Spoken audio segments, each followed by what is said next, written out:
Impossible. There has to be more than one door in the church. Come, have a biscuit. They're groovy. Everything is ready, my darling. Do not be afraid. We will be together again.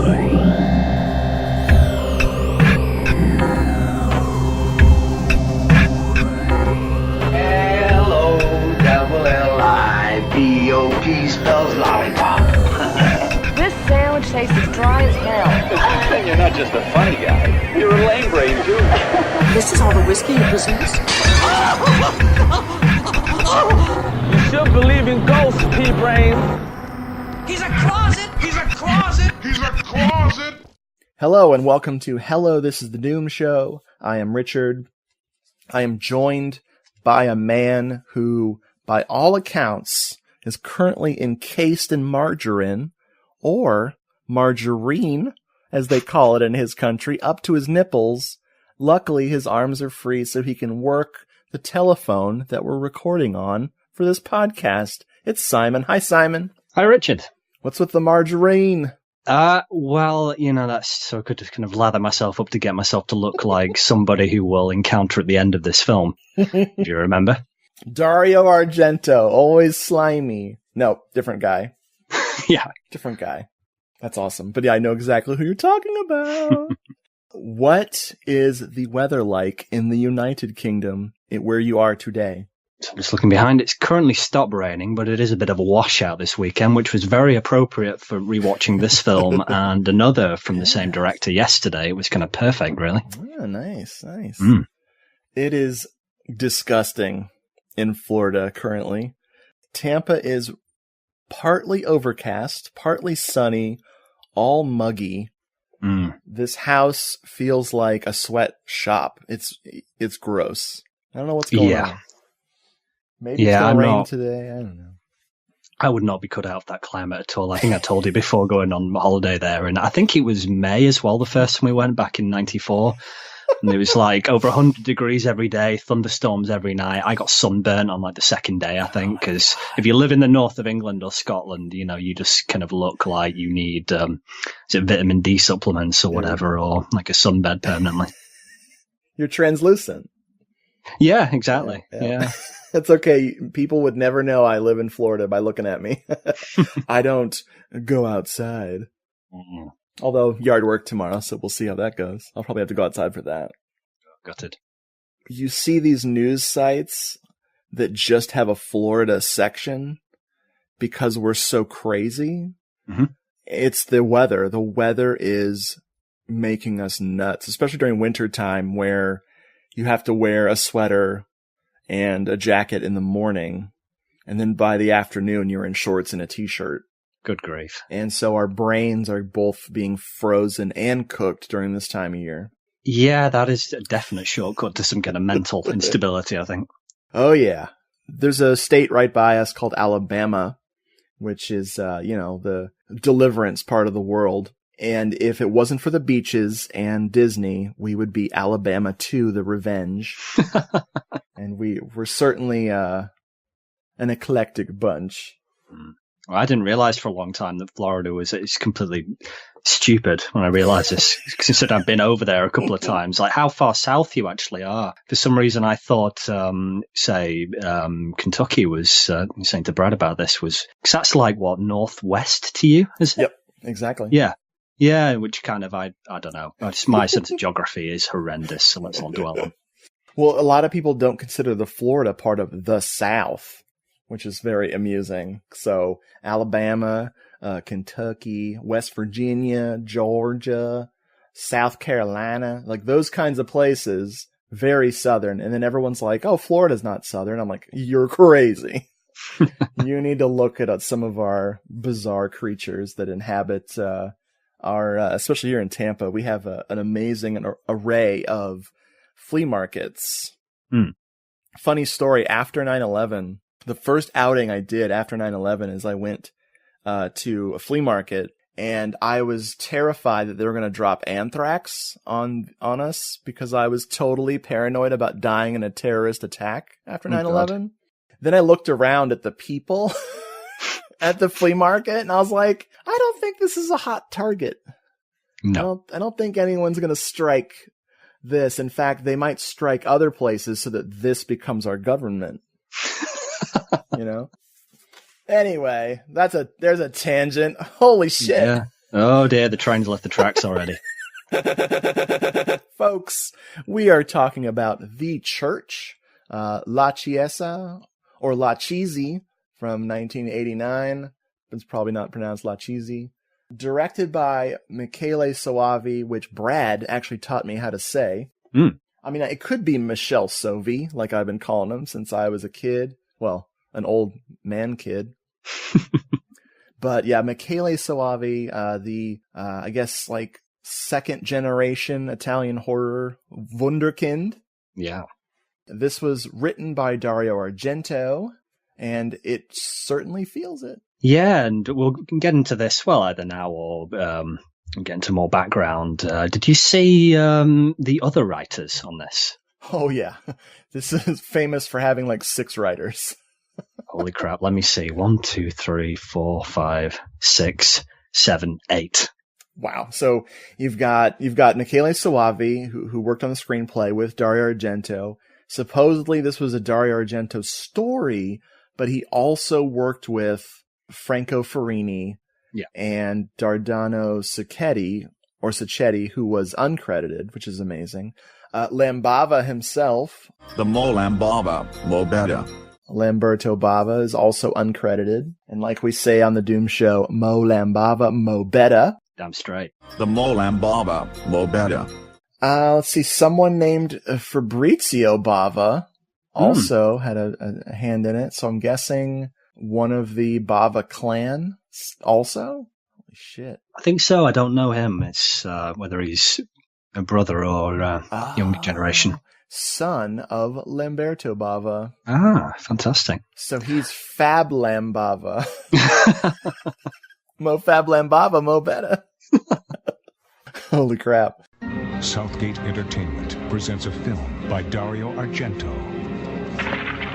This way. A satanic evil. Kill them! All of them! A savage witch hunt. Not one must be allowed to live! A demonic curse destroys an entire village. Bless this site and build a church on it. Behind these hallowed walls, a mysterious resurrection is beginning. Just think what might be buried under these cathedrals. An unholy nightmare unleashed from the gates of hell. A deadly threat that preys upon the living. Evil has taken the form of monstrous creatures that we call demons.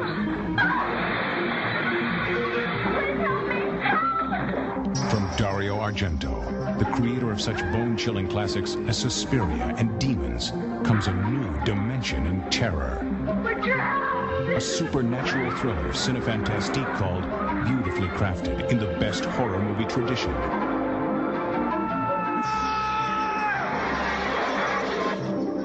Beyond the grave lies an evil too powerful to destroy.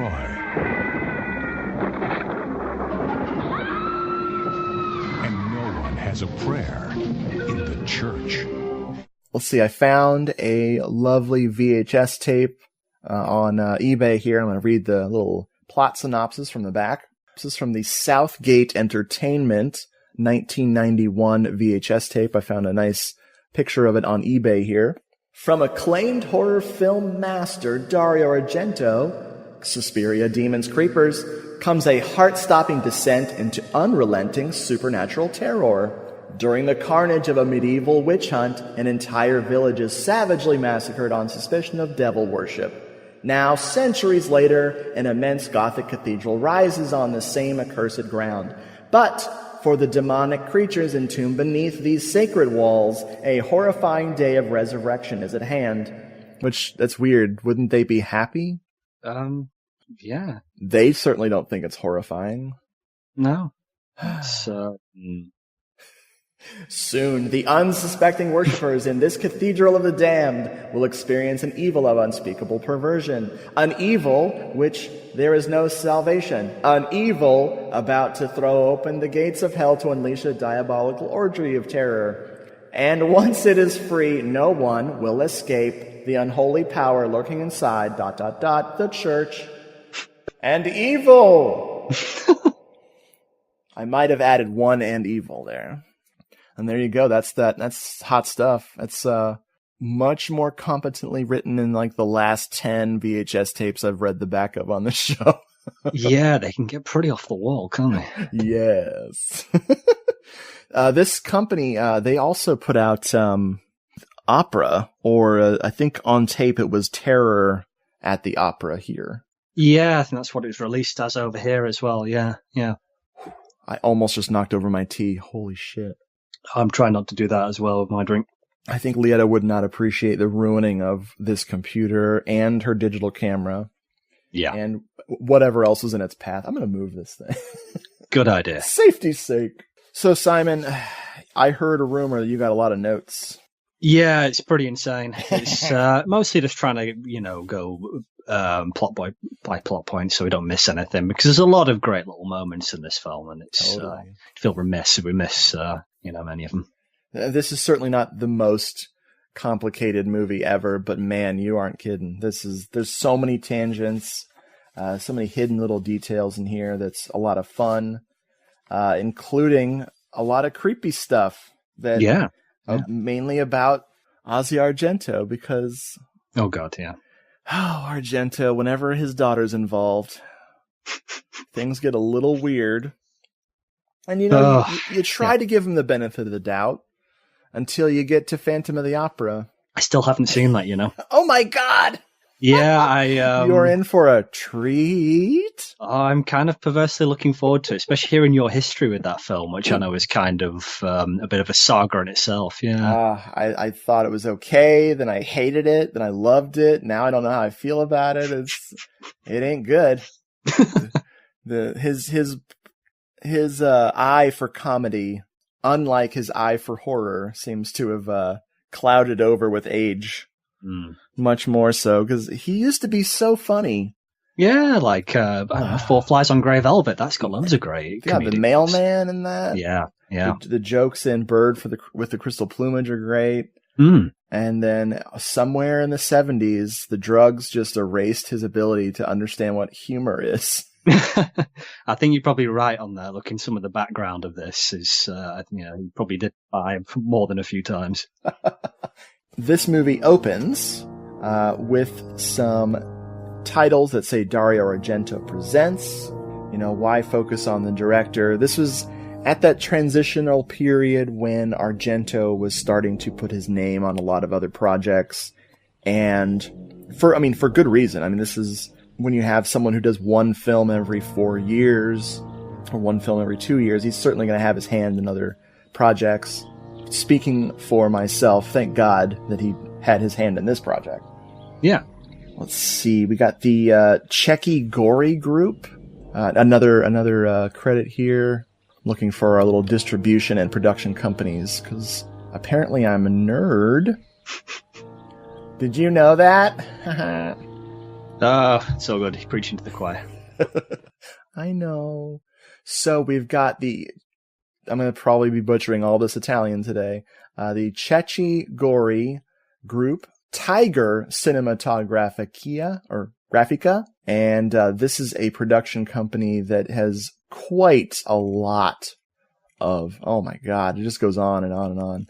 So these people worked on such things as Opera by Dario Argento, as well as The Sect, probably in there, I think. So they put out the DVD, didn't they? The one before Shameless, just re-released it. Yes. Oh my god, there's so much stuff here. La Femme Nikita, they had a little bit of a hand in, which that really surprises me, but pretty cool. Man, I'm just disappearing down a long. Let's see if The Sect is listed here. Let's see, how does computer work? Hello. La Setta. Nope, apparently not. I don't know. Oh, right. But it's IMDb. They're probably just wrong. Yeah.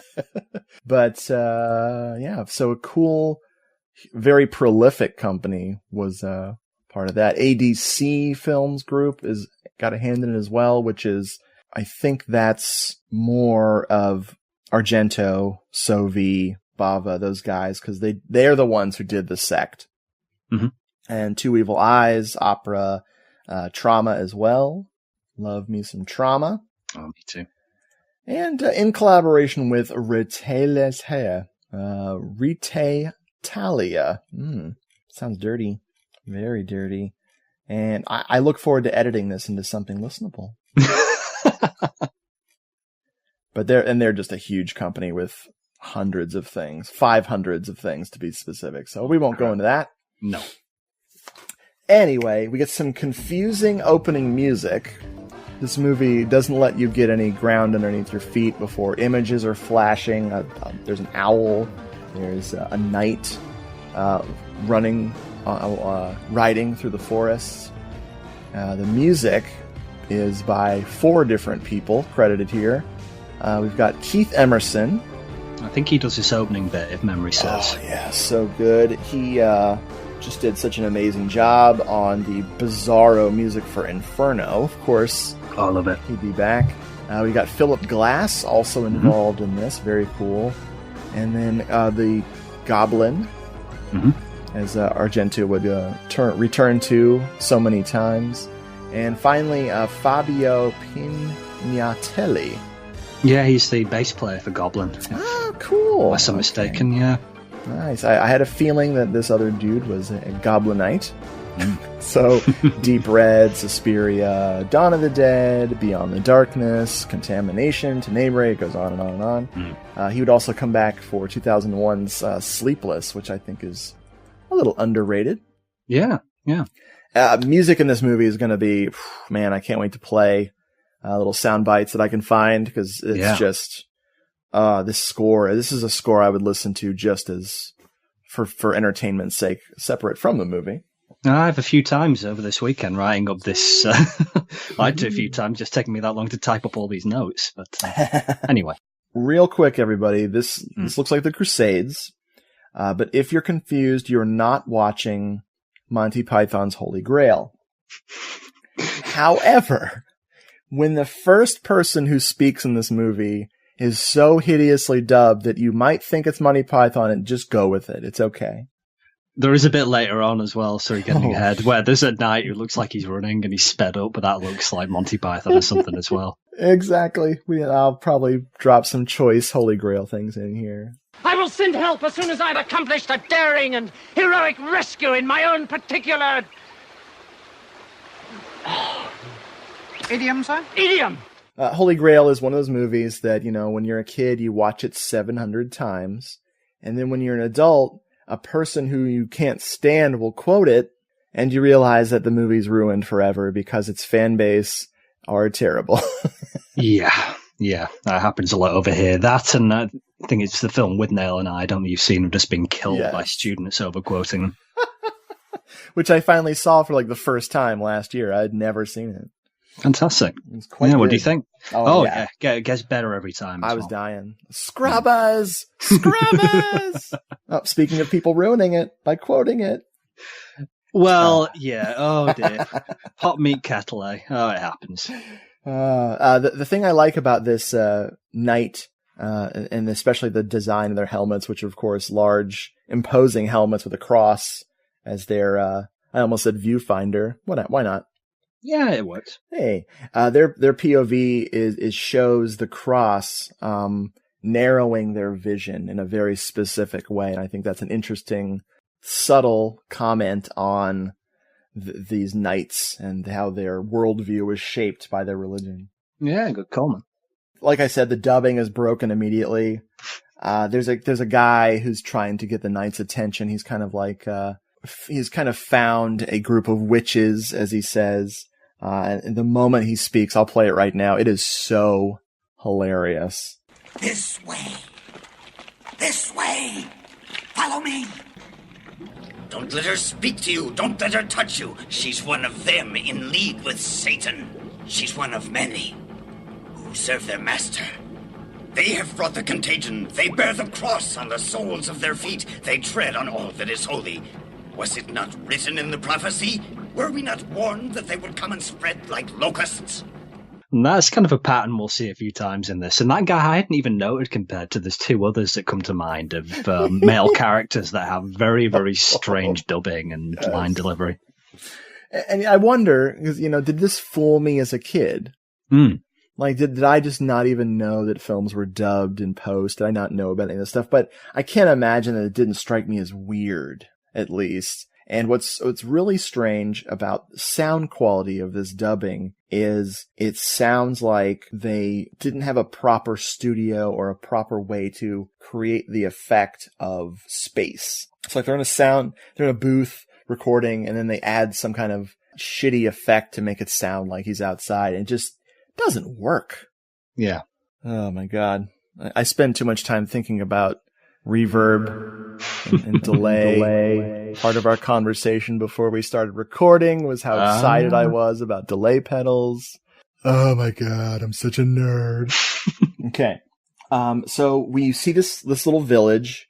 There's a bunch of very innocent looking young ladies.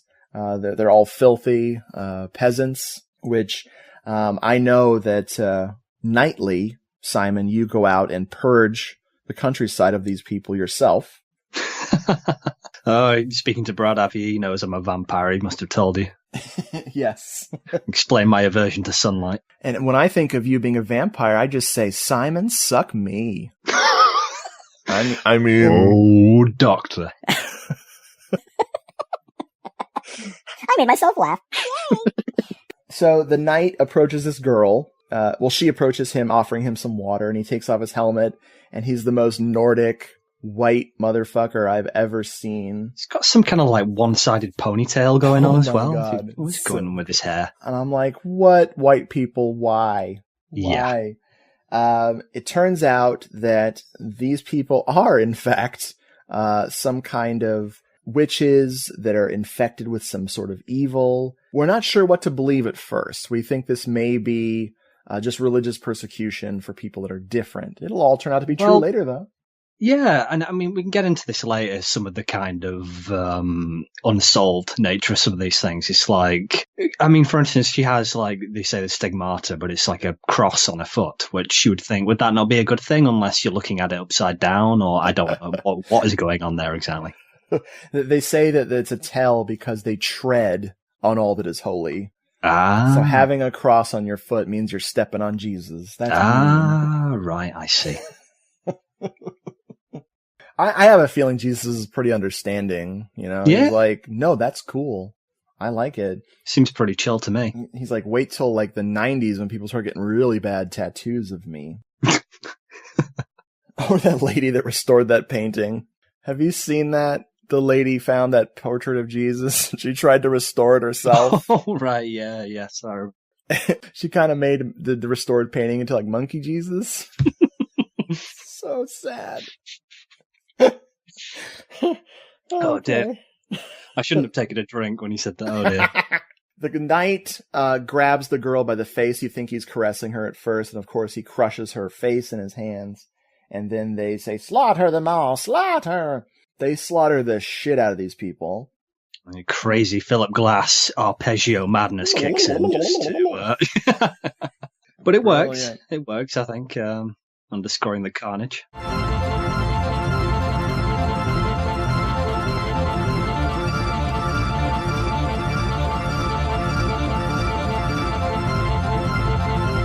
They throw all the bodies into a pit, and it's really, really disturbing and dark. Very, it just has like a Holocaust kind of like, it looks almost like Holocaust footage. It's very unsettling beginning to the movie.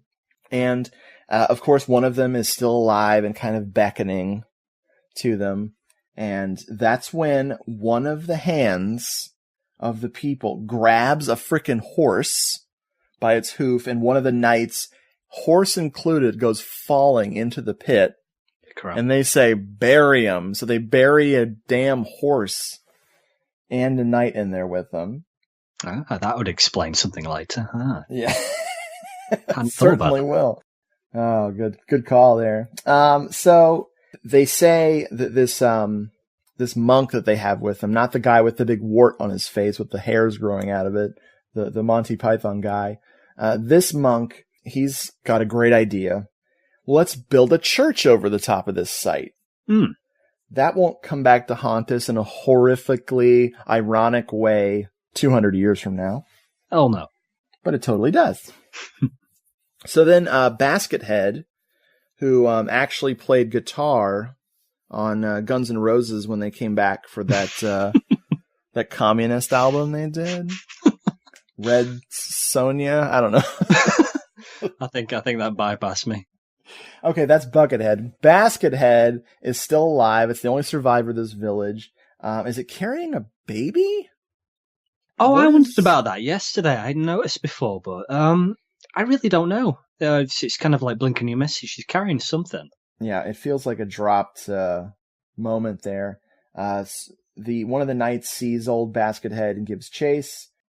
Underneath the basket is Asia Argento, who recently an article was published that she and Tony Bourdain are currently dating. Oh yeah, I know that guy's name, but remind me who he is. Anthony Bourdain, or Tony Bourdain, is a chef. Yes. He wrote a book in the late 90s. It's a really good book, Kitchen Confidential. It's an excellent book. He's like the anti-Guy Fieri, if you know who Guy Fieri is. Oh, you're so lucky. You are so lucky. Basically, if Smash Mouth was a chef. Right. Anyway, so Guy Fieri is terrible, but Tony Bourdain, he's kind of polarizing. People either love him or hate him. Liette and I are big fans. Yeah, and cool. we watch all of his shows that he does. He's a travel guy now. He's more of a travel guy than a chef, because he's very much a no nonsense kind of a guy. But as some of you may know, Asia Argento don't give a fuck. Yeah, that's going to be like having two magnets of the same polarity or something going at each other, isn't it? Imagine being a fly on that wall, God. This is, to me, okay, let me put this in perspective for people who are like, who are these people? One, it's like you got your Billy Bob Thornton and you got your Angelina Jolie. This is the Italian horror food nerd version of that relationship. Yeah, that makes sense. They're going to be wearing vials of each other's blood, all right? Oh, wow. Man. We could do an entire podcast just on the public persona of Asia Argento. Yeah, no, she had a very quite a character. Yeah. I'm trying to remember what she said about the guy who wanted to remake Suspiria in Italy. All right. She just said something like he's a fucking scumbag or something like that. Oh, yeah, she didn't mince her words, does she? No. Okay, another tangent. Look at us. We've almost gotten to the credit sequence of the movie. The knight, of course, spears Asia, and we cut to them covering the pit and completely burying it, and then they lay down a giant cross, and they didn't exactly make it clear that this was a very bad place. What they did was they put a big honking cross over it, and in the middle of the cross is this weird goat head. Yes. Which I think is supposed to serve as a warning, but it's too subtle, I think. I was wondering about that yesterday, why that, and the stone with seven eyes we'll hear much about as we progress, apart from maybe, and again, I don't know whether you caught this on the writing credits, that it's kind of a connection to the M.R. James story, The Treasure of Abbot Thomas. Yeah, man. If I was a researching man, I would have read that story before this episode. Yeah, it's worth, or you find there's some good readings of it on YouTube, I think. And also, send that was one that was adapted for by the BBC in the 70s. Have you seen that one? I have indeed. I got that set, BFI set. Yeah, that's right. Oh man, I love. So good. Whistling I'll Come to You. And that Lost one I Cards. haven't seen yet. So I'm saving it. There's two versions, and they're both That's great. right, yeah. I saw a little bit of the John Hurt one when it aired, I think, but it was before I really knew who James was, so it's kind of lost on me. Lost Hearts is like... so man. creepy. So creepy. Love But the one for Treasure Albert Thomas, yeah, so I really do enjoy that one. It's got something to appeal to you remember, as a great seance scene, for one thing. Yes, it does. Nice. So I have 3 things in horror movies now. One is of course, seances. I love seances. 2, swimming pools in the dark. I love nighttime swimming pool sequences. Me too. Third thing, this is just recent. I've been noticing how much I adore these scenes. Hypnotism scenes. Yeah. Man, that's like, I want a movie with hypnotism and a seance somewhere, and the main character is a lifeguard at a swimming pool at night. Let's get that Kickstarter going right now. It's called Richard's Vague Idea. Give me $40,000. Just kidding. I want 50. We flash to the present day, which of course is 1989, Italy. Though, does this take place in Italy, or does this take place in Germany or somewhere in Europe? I don't think it's really made clear. I think it's meant to be Germany. I mean, the exteriors were, I think in Hamburg, but the interior of the church, because where did they want to film? I think it was around Nuremberg or somewhere like that, but they, I've got it here. Yeah, originally Suave, and where am I getting this from so I can quote this person, by the way? It's from IMDb's trivia. They wanted to shoot the movie in Lorenzkirch, Nuremberg, and even did some test shots there, but it was abandoned because the town didn't want a horror movie to be shot there. What a shocker. Yeah. So, yeah, they did the exteriors in Hamburg. Interiors, I think that's in Budapest. They said, Fulci can film here, not Argento. Get the hell out. I love that Fulci, because he would have put zombies in it just for those German frickin' producers, man. Oh, give the people what they want. Damn right. We meet our favorite librarian, who's also literally the worst librarian ever filmed in a film. He's not very committed, is he? His work ethic is kind of a little lacking. This is Evan, and he's showing up for work, and of course he's late. Terrible librarian. This is Thomas Arana. This is a very interesting dude. He's from California. He's not an Italian actor, though. He did some great stuff in Italy around this time. He's one of those people that you do not realize was in the movie you just watched. Yeah. 108 credits. Most famously, he's a Kree ambassador in Guardians of the Galaxy, which I thought was funny. Oh, yeah, I forgot about that. I will have to look for him next time, since Liette and I seem to watch that weekly. But he was in LA Confidential, other strange things he would pop up in. Tombstone was also... I mean, I didn't realize for a while he's the same, he's the guy with the big bushy beard in The Sect, isn't he? Yes, exactly. I just adore this guy. He's so strange. He does not look American at all to me. No. Maybe Italians think he looks American, but the funniest movie he's in is Body Puzzle. Oh, I still need to see that Lambava. The more Lambava, more better. I don't know to recommend it or to warn you. It's so weird. I can't remember whether I read, presuming that was one that was reviewed in Jello Meltdown. Oh, yeah. But I got the sense that, it was kind of hang on to your butts sort of thing. Lambava strikes again. The more Lambava, more better. Well, I'm serious. I can't tell if I'm recommending it or not. It is... That's good enough for me. It was really hard to find for a long time. I actually wrote to VCI Entertainment. They were the ones who... Oh, I'm sorry, not VCI. Image Entertainment. I wrote to them. I got their email and I said, please, the people, and I don't know who I was talking about, are dying to see you re-release both Body Puzzle and Zader. Now, I was lying about one of those. The lie was about Body Puzzle. They wrote back to me and they're like, we have no interest in re-releasing those titles. No. Suck a dick! And of course, Body Puzzle has since popped up again from different companies. But I do like it. It's just, like you said, hold on to your butts. It's it's a lot of stupid and it happens real fast. So as he gets to work, we meet Lisa, who is a restoring a fresco. So she's what the Italians call a frescanitati. I might have made that up. This is Barbara Cupisti, rather unusual looking actress that Michele Soavi was certainly very fond of using. She was in his legendary quote-unquote last great Italian horror film, Cemetery Man. I'm trying to remember who she was in that. I think she was the best friend of the prostitute. Oh, she was right, kind yes, of her right. lady pimp. Yeah. Not a big part, but she was also the main girl in Stage Fright. Hell yeah. Which one day we will cover on this fine show. She's also in opera. Yeah, she's just, oh man, she's great in this. She's also not so great at her job, but only as far as, being responsible goes. Yeah, it's always dropping stuff off that scaffold as well, isn't she? Making a racket. These two, I wrote, they have great chemistry, sort of.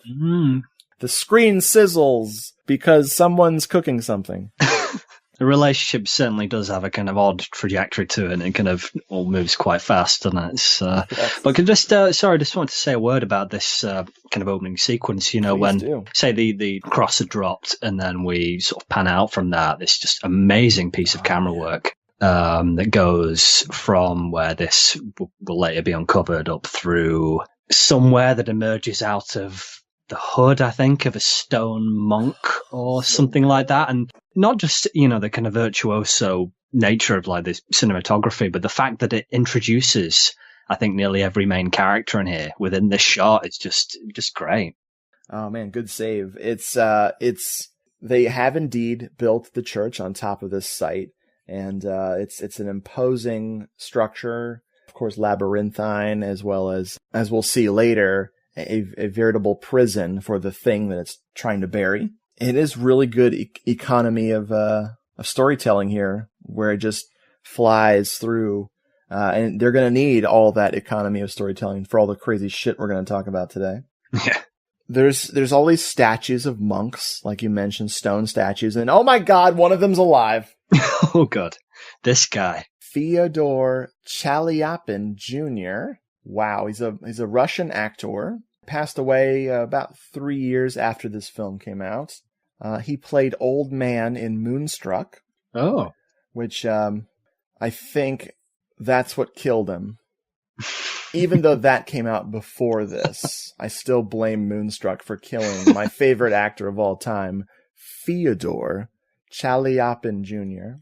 I had a holy shit moment when I looked at his IMDb, by the way, and I realized what else he was. I fucking kicked myself. I really did. He is in Inferno, directed by Dario Argento.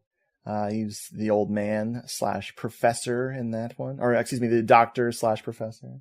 I can't believe I didn't notice that. Not just because he has kind of such a distinctive look. I mean, I know his dubbing couldn't be more different between the two films, but also because, and we'll get into this later, there is kind of a connection of sorts between these two movies. Sort of behind the so I'm looking for, like, source material, I guess. He was also in a Lucio Fulci joint, one of his non-horror efforts. He was in The Senator Likes Women. Oh, I need to see that. AKA The Eroticist. Let me see if I can find the long translated title for you. Oh, I think I have it here. Was it despite appearances and provided the nation doesn't know? Is that yes. It? Wow. Perfect.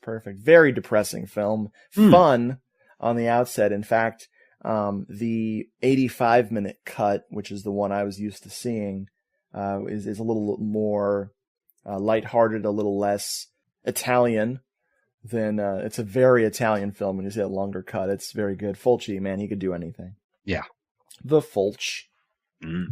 After we are introduced to this man, I will refer to him as the Pope from now on. Lietta's like, he's a bishop, and I'm like, I'm calling him the Pope. So I don't know why I'm doing that. Why not? Asia Argento. I'm going to keep calling her Asia because it's Asia. Her name in this movie, though, is Lotte, Lotte, which, of course, makes me think of, like vanilla latte from Starbucks. Latte. We'll get to that later. She's reincarnated. She's kind of a naughty girl. She is the daughter of the Sacrosanct. We'll be meeting him very shortly. It's interesting that when we first see her, she's hiding. which I guess I don't know it's an intentional callback, but it fits together. Oh yeah, true. She's hiding from the helium tank in her butt. Man, the dubbing on A.S. Argento is cartoon character high pitched. They don't do kids so well, do they, in dubbing and we'll get into that again later, but... Folks at home, I do a lot of audio manipulation. On this show, because I feel that talking is boring, so I do a lot of weird stuff to kind of break up the monotony, or to see if people are sleeping and scare them awake. Yeah. And I did not do anything to this voice. This is really what it sounds like. Hello? Hello. Who are you? You're not a priest. I'm the new librarian. I have to catalog all these books, unfortunately. My name's Evan. I am Lottie. I'm the sacristan's daughter. Unfortunately. So she meets Evan as he comes to work, and she's a little flirty with him, which is gross. Mm-hmm. And it'll get grosser. The old dude, the bishop, is reading from the Gospel of St. Luke. Yeah. And he is talking about I Am Legion. He's going through very famous passages about demons and the devil. His parishioners they're few and far between, but it's such a creepy sermon. It's such a great setup for the mood of this bonkers-ass movie. Absolutely. I am very religious. That's all I got. And when he went forth and walked over the land, he met a man outside the walls of the city, and this man had been possessed by demons for many years. The man was in rags, and he had no house to dwell in. His dwelling place was in the tombs. And Jesus asked him, "What is thy name?" And the man answered, "Legion," because many devils had lived in his body. There's a moment where we see the sacrosanct, who's Leonard? What's his name? Herman. Oh, Herman, yeah. I don't think he was in much. I think I looked him up briefly. Let's see. There he is. Roberto Corbiletto. Mm-hmm. And, yeah, he was just in a few things. He's in The Sleazy Uncle, released the same year. Right. That's the kind of film that Jeffrey would say, man, I want to see that. I have no idea what that even is. I'm going to click on it. Oh boy, just seen the poster. What the hell is that? Is that like Saddam Hussein dressed up as Julius Caesar or something? Honestly, I think Jeffrey is always searching for another Travolta. Travolta? Our Face with Two Left Feet, right. The John Travolta exploitation movie that we covered. Right. And I think Jeffrey, bless his heart, is much more adventurous than I am. So you can never have two Travoltas. He should give up. So he doesn't like that his daughter is so fashionable. She's listening to the sermon, quote unquote, putting on lipstick, and she gets totally busted. Yep.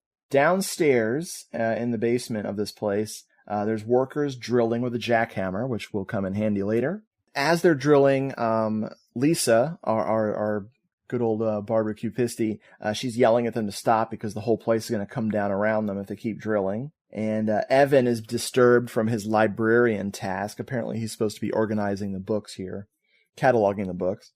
He comes down, he's like, "Hey, what the hell's going on down here?" He and Lisa had a coffee date, and he literally does not give a shit that they're destroying the church. He just wants to know if she's ready for their date. Yeah, it's like somebody else's job. Let's blow this joint. Exactly. He don't care. He's going to talk to her, and I'm going to play some of this dubbing so you can get another taste of one of the things that makes this film so accidentally special to me. This exchange between them is so good.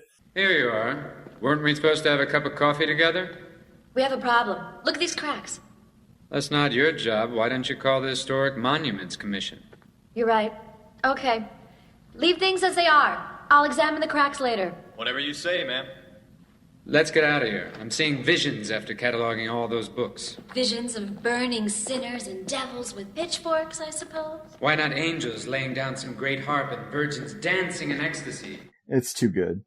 We come back to Lisa inspecting a hole in the wall, and she finds a parchment, and this parchment is very ancient and has lots of symbols on it. We'll be spending a lot of time talking about this parchment for like the next 15 minutes of the movie. So she's like showed him the parchment, and he doesn't want her to show it to the bishop. Yes. And he even like kind of shocks her a bit here by bringing it home with them. Because he's just, you can see the kind of glint in his eye already, kind of held by librarian fail. Yeah. Well, he's clearly, he's got a bee in his bonnet now. So yeah, he takes it back with him, and he's starting to kind of relate the history of the Teutonic Knights to her. When she just looks kind of, as we'll find even more as we go on, just kind of really fascinated, not by all of this. Then after that, I think we have the bishop, the sacristan, and the reverend, played by somebody who we've seen in almost every other Michele Soavi film. I don't think he's in Cemetery Man, but he's certainly in Stage Fright, and also in the beginning of The Sect, isn't he? Good old Giovanni Lombardo Radice. Yeah, John Morgan, as he's credited sometimes. Mm-hmm. Just great. His face, such a fascinating face he has, and very charismatic character. Yeah, he's so, like all the great character artists, so kind of mercurial as well. You think his kind of presence he projects between, say, this and, say, like City of the Living Dead by comparison is so different. Yeah, very dynamic actor. Father Gus shows up, and I think we've maybe seen him briefly before this. And this is Hugh Quarshie. Hugh Quarshie is from Ghana, and he is still working. 63 credits to his name. I suspected that he's handsome, so I asked Lieta, I said, is he like a really hot dude? And Lieta says, yes. She finds Father Gus very attractive, so much so that when he's not in his priest outfit later, she's like, that should not be allowed. Yeah. Like, the women of the world should not be teased. He's badass. He's one of those people I feel like I'm growing more hairs on my chest just looking at him, it's but he's not, 63 credits. So he's been, the main thing I remember him for, aside from this, I didn't realize he was in Nightbreed for one thing, just seeing him. But the main thing I know him for is everyone's favorite Star Wars movie, Episode 1, The Phantom Menace. Oh, Captain Panaka.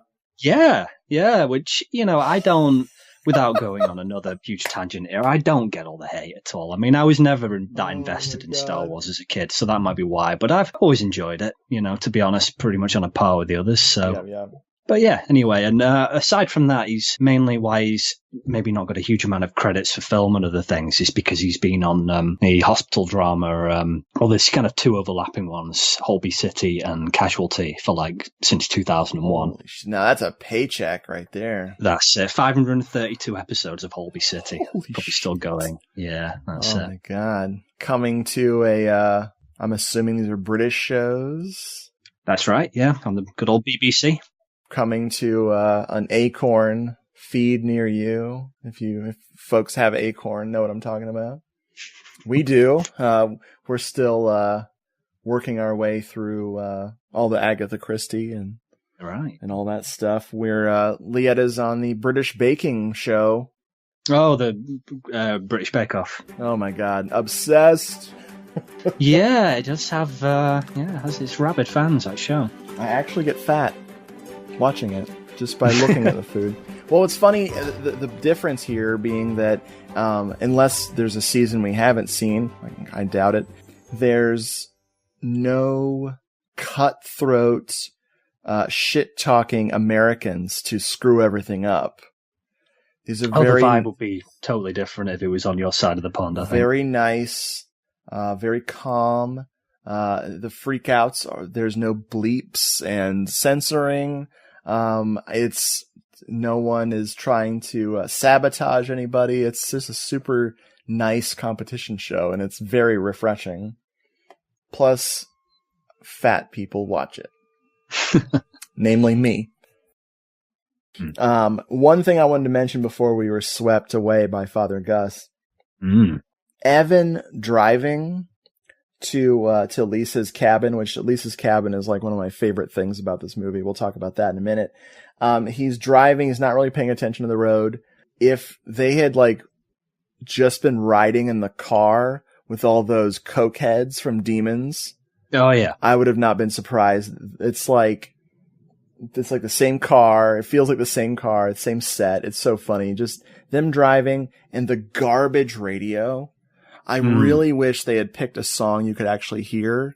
It sounds like Evan is listening to music in his car on a speaker that he built himself, like something out of a kit, It's so weird.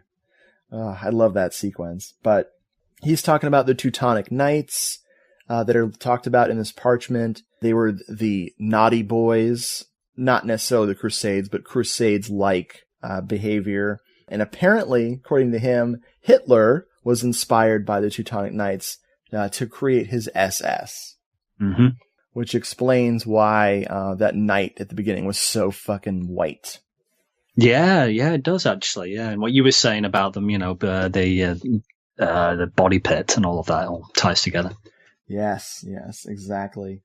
Back at Lisa's cabin, and I'll tell you why the cabin's my favorite later. It's a little secluded cabin out in the middle of nowhere.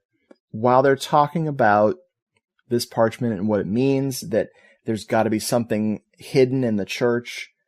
He's talking about it being a science, a long forgotten science that they could help mankind with. I also think that he just wants to get rich off of whatever it is because he hates being a librarian. Yeah, that's it. He's, as I was saying earlier, he'd seen, like, he's got that glint, that obsessive glint in his eye of the kind of wannabe treasure hunter already, and he's got this plans already forming. Librarian fail. Yep. Number 2, Lisa has showered, and I was assuming it was post-sex, but they have not had sex yet, I don't think. She really wants to get it on. And so they're kind of looking like they're going to hook up, and then he notices something important about the document. Yes, with next to the conveniently shaped cylindrical and fucking huge lighter. Yeah. I mean, what the hell is that? Is that just a cigarette lighter? Or is it a gas lamp or something? It's a cigarette lighter it's so huge, I'm only assuming that it's fuel for like 100 years of use. But he actually pulls a Tom Hanks in that National Treasure movie and uses a mirror to read the dumbass parchment. What is that? Demons and Angels and Demons? What? I was reading the blurb for what's the new one, funnily enough, called Inferno, which we'll get back to the other one soon. I was reading the blurb when I was at work the other day, like on the DVD, and it's like, why am I doing this? I remember watching both these two prior movies, and it was like watching paint dry. Yeah, those are unbelievably boring. I think National Treasure, I always pretend I don't know the difference between the movies. National Treasure, at least, is fun. It's got that cagey quality. I still need to see that. My love for Nick Cage, you of course. Haven't seen that yet? No, surprisingly not. You would think I'd seen every single Nick Cage film, wouldn't you? But no. He's practically normal in that movie, but you know what that means. There's always something. Yeah. It's the hairpiece. God, did Shatner mentor him or something on hair? Oh my God. Love explain something. So let's see. He totally leaves her hanging. And I'm sorry, but Barbara Cupisti is a lovely woman. Wow. Yeah. I would be like, sex now, eternal damnation later. Also, since it's premarital sex, then eternal damnation now, eternal damnation later. I think this is where Ozzy gets busted coming back. Yeah, she's been out kind of clubbing or whatever, which I was watching this, like, every time. I mean, so this is in Germany, and, like, say France, for instance, I think you only have to be 14 to buy alcohol over there, which I'm thinking connected to that maybe. I mean, I think Aja was, like, probably 14 when she did this, but I'm thinking even clubs over here, which can be liberal for letting, like, underage girls in, would not fucking let her in any day of the week. So, yeah, it's Europe, whatever. It's the continent. They're a bit more liberal, or, different ages or something. But, yeah, she's got back. She knows a kind of hidden entrance exit to the cathedral. And meanwhile, the bishop, he's looking at a kind of creepy picture of someone we'll discover the identity of later who's being tortured. She's kind of creeping past him. Then she hears some horse hooves, which kind of distracts her kind of ninja maneuvers. And then, boom, slapped across her face by her loving daddy. The dubbing here. You can't pull the wool over my eyes. Oh, God, he's so badly dubbed. Where have you been? Your bed hasn't been slept in. You've been out. No, Daddy, I went down to pray. Just like that? You can't pull the wool over my eyes. You've been drinking and smoking. Little liar, you were out all right. Great thing in this sequence is something we'll kind of, I don't know if we showed it earlier in the movie, but we'll definitely spot it here and maybe later. There's a parishioner all in black. Yes. And, oh man, it is so good. It is so freaking good. You don't know if it's another statue like the monk or a real person. It's just adding to the creepiness here. So they all sort of, every time they do this kind of same exact look, it could even be the same footage where they kind of look up for a moment and then go back to praying. It's, again, without getting ahead of ourselves, I wonder about, who or what this person is exactly. I forgot to make a joke about the invisible horses. For all of you hip-hop enthusiasts out there, well, shit, there's a horse in the hospital. Yes. Oh, man. I almost dropped the ball on that. I'm glad you didn't. And I'm just always waiting for opportunities in life just to kind of, whether it's Facebook or anywhere, just to kind of drop that. Yeah. Oh, I love me some Dr. Octagon. Oh, shit, there's a horse in the hospital. We finally see Father Gus's secret passion, aka how he deals with all these white-ass weirdos that he works with, is he's an archer.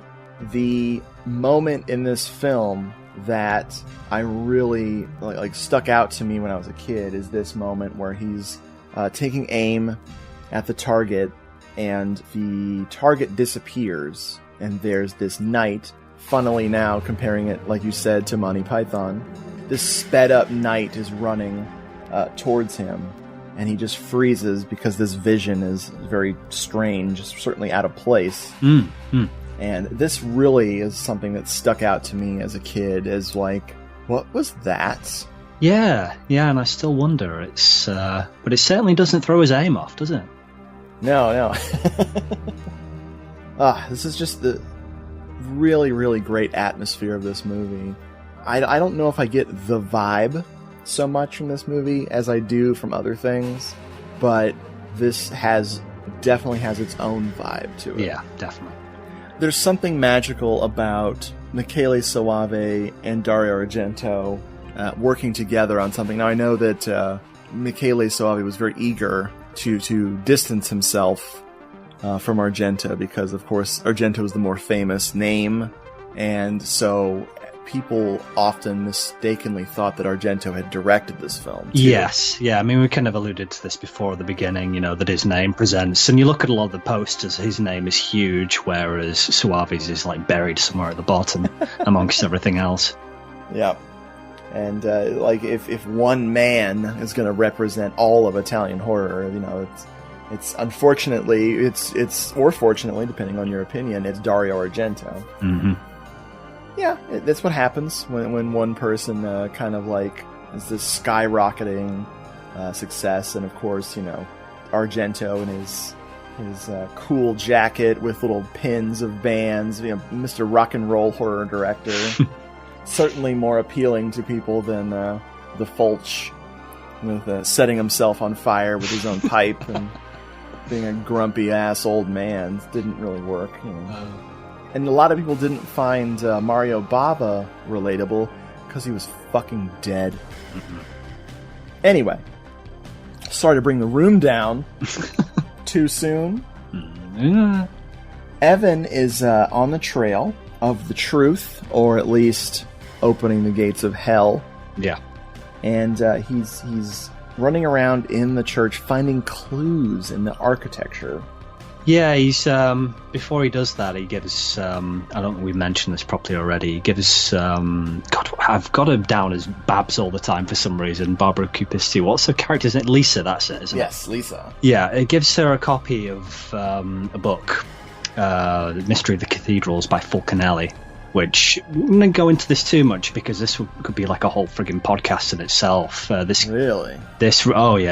character who not just inspiring this movie, but also, and that's why I say I've got a holy shit moment when I connect that the bishop in this is the architect in Inferno, Varelli, who is, I guess, a kind of meant to be a version of Fulcanelli.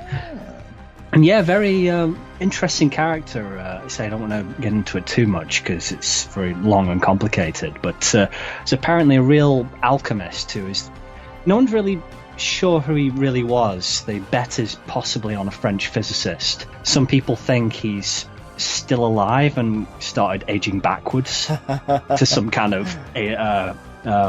alchemical hermaphrodite, and now he lives in some ghostly manor that's off the map that you can't get to apart from by special means or something. It's a very strange story. There's and I'll send you this link if you're interested. Good old Richard Stanley of Hardware and Dust Devil and all that goes on the trail of the Three Mothers and a lot of this stuff, and it's a very these things you read. It was on his MySpace originally, and then when you find it at lots of places on the internet, you kind of feel like someone's rewired your brain after you read it. You're like, holy shit. That is cool. That's it. Nice. But Lisa, she's not so particularly interested by any of this. And she wasn't early. You remember when he interrupted sexy time to, decipher this parchment, and she's like, fuck this, I'm going to read my Mickey Mouse book or whatever. And again, later here, she takes the book and leaves him to it. And as she's leaving, her belt buckle on a coat or jacket jingles,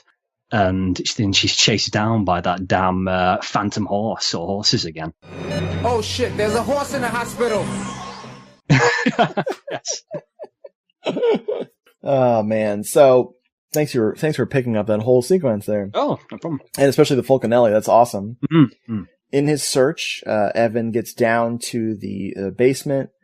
He actually finds the cross itself, which is really, really cool. This setup is this cross, and it's got the goat head in the center, and of course the dripping from this ancient building, because of course these places are all leaky, and it's dripping on one of the eyes, one of the 7 eyes, and so he clears off this goat head, and it's really interesting imagery. Yeah, and that will come back, won't it, into kind of what he unleashes, I think. Yeah. It's got 7 eyes. It's got a horn, and there's a snake or a tentacle wrapped around the horn, and it's really, really cool. Like I said, not obvious enough of a warning to the people. So he starts dicking around with it, and it falls. Or, he pries it up, and there's a hole, and it's one of the really cool things about Sauvé's horror, especially this movie and The Sect, is you have this feeling of the abyss, of almost a Lovecraftian sense of something much bigger and darker than mankind can even process. Yeah, absolutely. And, it's so good. Suddenly, the ground shakes, I think, and the entire cross falls down into the floor. And so you have this black cross, cut into the floor. Yeah, and he kind of looks down, you're saying about this abyss. You can see water, but the cross, it keeps going and going. You never hear a splash. It just disappears. So good. And then you get this great blue light and some smoke or fog that's kind of coming out as well. I love it. For you Kmart enthusiasts, it's the blue light special of the movie. Yay! So he reaches into this hole because he sees something, or he senses there's something inside it, and there's a trap. And it's not an obvious trap, of course, unless you've been watching the Demons movies. And I think this is a good time to talk about the Demons movies. Oh, of course, yeah. It's a piece of glass that's been sticking out of the ground, and he rips open his wrist on it, which is hilarious because he's like, "Oh, I cut my wrist." Like, whatever. He takes it really well. I would have fainted and vomited. Yeah. If I gashed myself this badly. Especially if you'd seen any of those Demons movies. And I hadn't made that connection. It's a good call. That's kind of the same setup, isn't it? So. Yeah, there's some kind of a snag in the mask in the first Demons movie, where the girl puts it on and gets infected. Because this was meant to be Demons 3. Yes. So I was going to ask you about that before. I don't you dug anything more up on this, but it seems that it was going to be a project for Lambava. He'd written a treatment, yes. I think was what I got, and then had kind of, for whatever reason, elected to go and maybe make his Mask of the Demon or whatever. That's, the skiing one. Oh, yes. The more Lambava, more better. Coming soon to Hello, This is the Doom Show at some point. Ooh, I look forward to that. One of Jeffrey's picks. And I'm very, very interested to see what good old Lambava made of his father's work by doing a ski-bound remake of Black Sunday. Yeah, no, I quite like it. It's cool. I've never seen it. The more Lambava, more better. This episode was recorded long before the Demons 5 episode. That one is episode 139. Richard is a time machine. Simon is a sexy wormhole. Jeffrey is the master of all. Word up. The Demons movies were a force to be reckoned with. They found their place on home video, all the way to the UK and United States, and they were Demons was quite profitable for them, for the Italians. So of course, things that weren't actually Demons movies were retitled. This is one of the more genuine of the Demons sequels because it began as, it's not the Ogre, Demons 5, I think the Ogre, which was, I look forward to rewatching it because my tastes in movies have, I hope, bottomed out as far as the bullshit I'll watch. Thanks, Jeffrey. But I really feel like the Ogre could, mainly because of the dubbing, be something secretly fantastic. Unless, of course, it's post dubbing and it's the live action, the live sound, which makes it even funnier. Hence, the magic of Ghost House. Oh, yes. Zombie 5 Killing Birds. Woo! Seen that one either, I don't think. Oh my God. Zombie 5 Killing Birds. What a treat. What a treat. I had to play catch up with some of these, I think. I don't accuse Jeffrey of anything on that one, but just making my life better by bringing Killing Birds into it. It ain't good, but man, I love it. Excellent. Look forward to that. So after the blue light special and he cuts himself, he finds a bag and he pulls this bag up, this old burlap sack or whatever the hell it is, leather bound bag, I'm not sure. He opens it up and inside is hands, and the hands come out and strangle him. Unfortunately, they didn't make them look like blood cover. It's supposed to be mud. Yeah. But it looks like poop. Yeah, I wonder if it's because it does play out a bit. I talked about the M.R. James story before, and it is, the narrative trajectory is kind of the same of, this guy who's a bit, say, wannabe treasure hunter who ends up kind of getting taught a lesson for doing this. And it's different in that it's kind of something made of slime, I think it's described as. But, it's kind of similarly mucky in this, and kind of icky, and you've got that same visceral kind of revulsion that inspires, I guess. Oh, yeah. It's toilet water. Yeah. So he has a freak out as his hands are choking him, and I think there's multiple pairs of hands grabbing him. We cut back, and we see that he's actually just strangling himself, which will come up a couple times in this, where the curse of this evil is making people see their worst nightmares attack them. It gets fishy later. It certainly does. We see Azia, once he realizes he's okay, we cut to Azia sneaking around. She's found this secret entrance or exit to the church, and she's going to be using this to go clubbing, which is really, really hilarious. Like you were mentioning, the age on her is who let her in that club. Absolutely. Is this the Disney Mickey Mouse Club dance club or something? Well, apparently so. Her dad, the sacrosanct, is snooping around, looking for her because he knows that she's up to something and probably getting out. That coincides with Evan sort of taking whatever he's found and heading back upstairs, so he's hiding. There's a great moment where, Azia runs off and the Sacrosanct finds, he slowly turns his flashlight, and there's creepy-ass Thomas Arana Holy shit. as Evan just staring at him. Yeah. Not even human at this point, just so weird looking. And he punches the Sacrosanct in the fucking face. Yeah, it's like palm him in the nose or something, which I always got told, I don't know whether this is like an urban myth or something, you could kill somebody by doing that. You'd like... It's certainly a movie thing. Yeah. Where they talk about driving the cartilage into the person's brain. Leetta just assumed that he was dead. Yeah. It's like, I'm like, you watch too many action movies, you guys. Oh, you probably wish he was dead later, though, without getting ahead of ourselves. I'm so glad I've never broken my nose. Me too.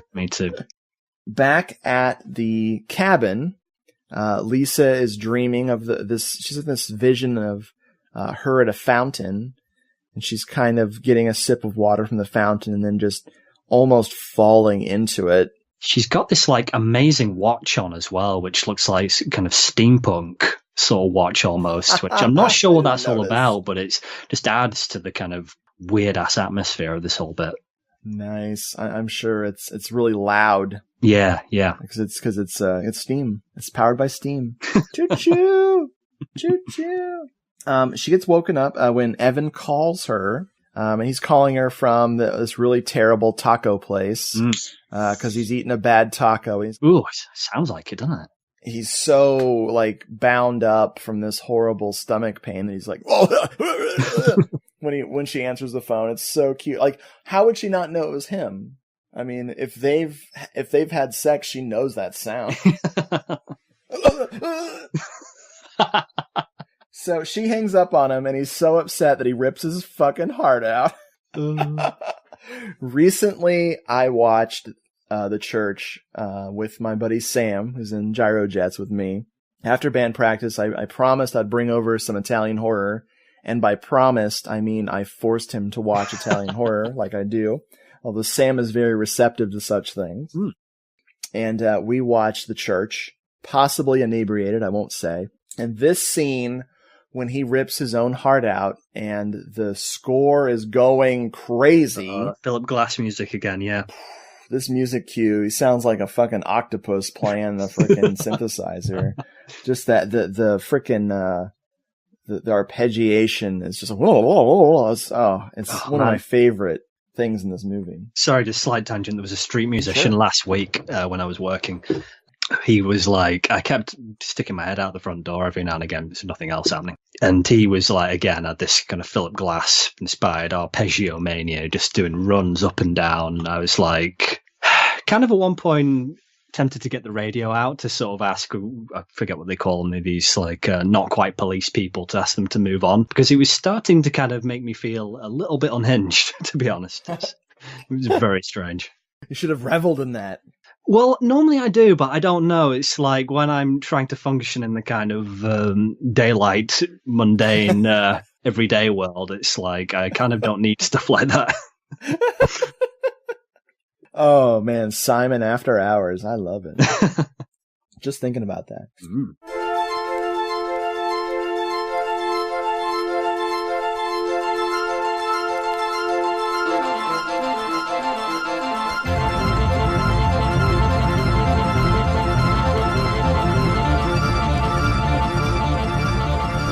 The image, though, of him holding up that heart on Sam's giant-ass TV, because I have not upgraded this one. This is the Anchor Bay DVD I've had for a long time now, and it's such a great DVD. It looks awesome, even when you blow it up. You know, some of the old titles that it was so good just to have them at all.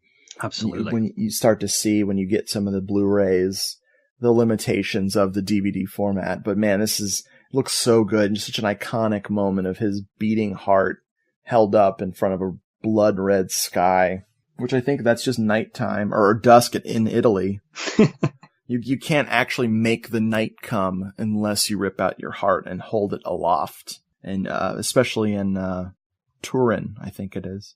Oh yeah. No, Argento, he loves that place, doesn't he? I bet he does. That son of a gun. I almost said son of a bitch, but I didn't say it.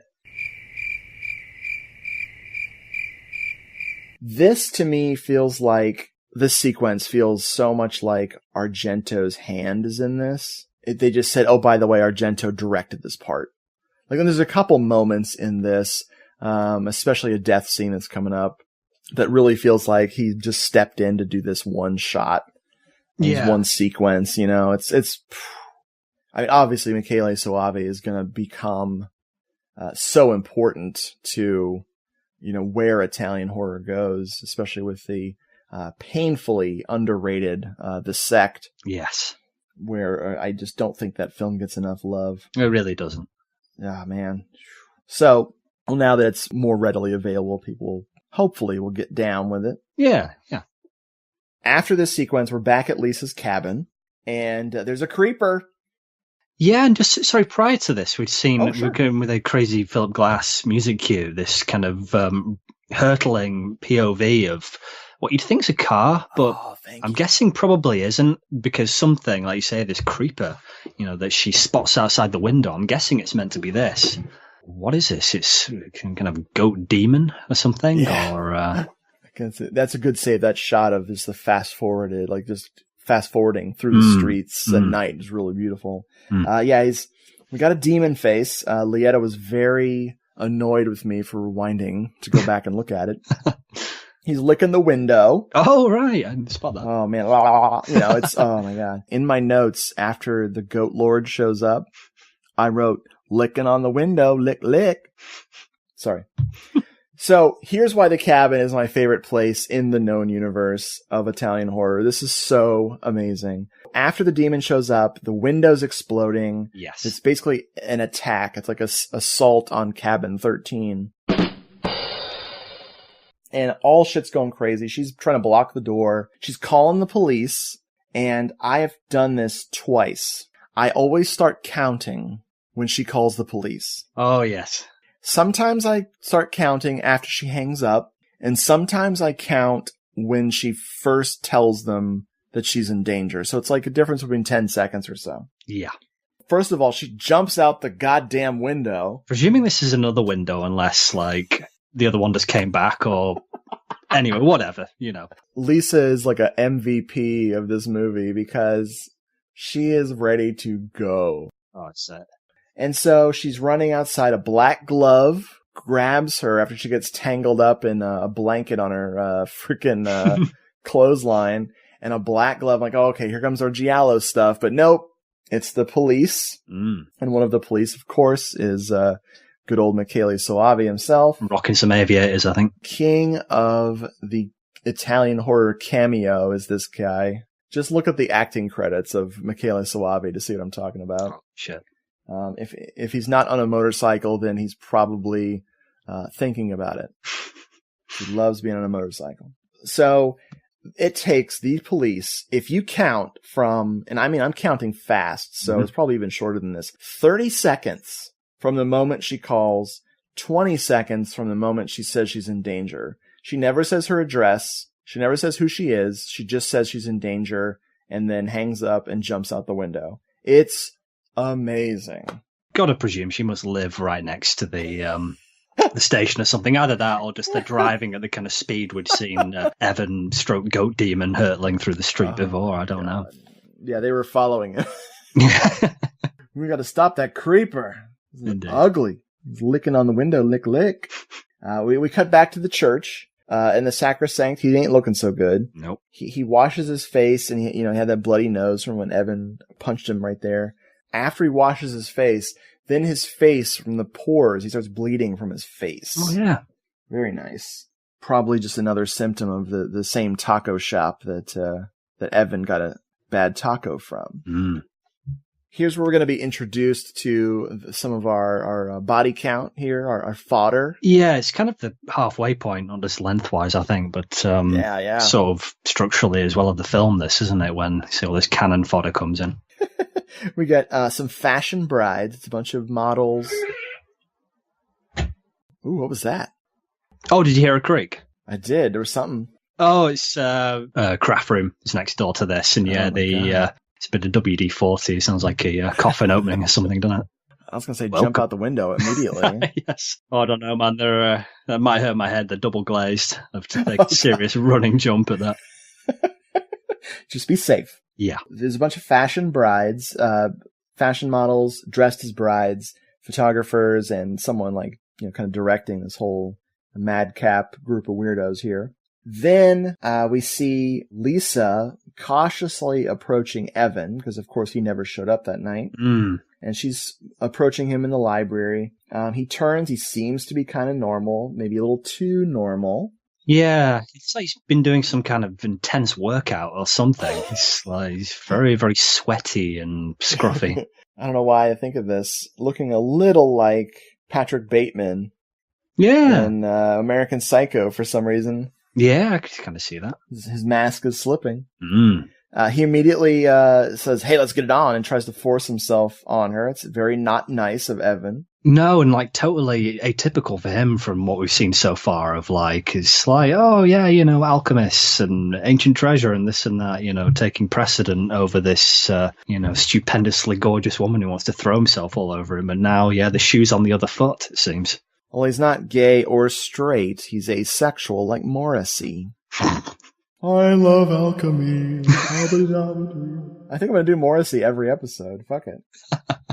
She bolts. I wish she'd kick him in the nuts a few times, but no, she just leaves. Azia comes in, and here we go with the creepiness. Big mistake, for her.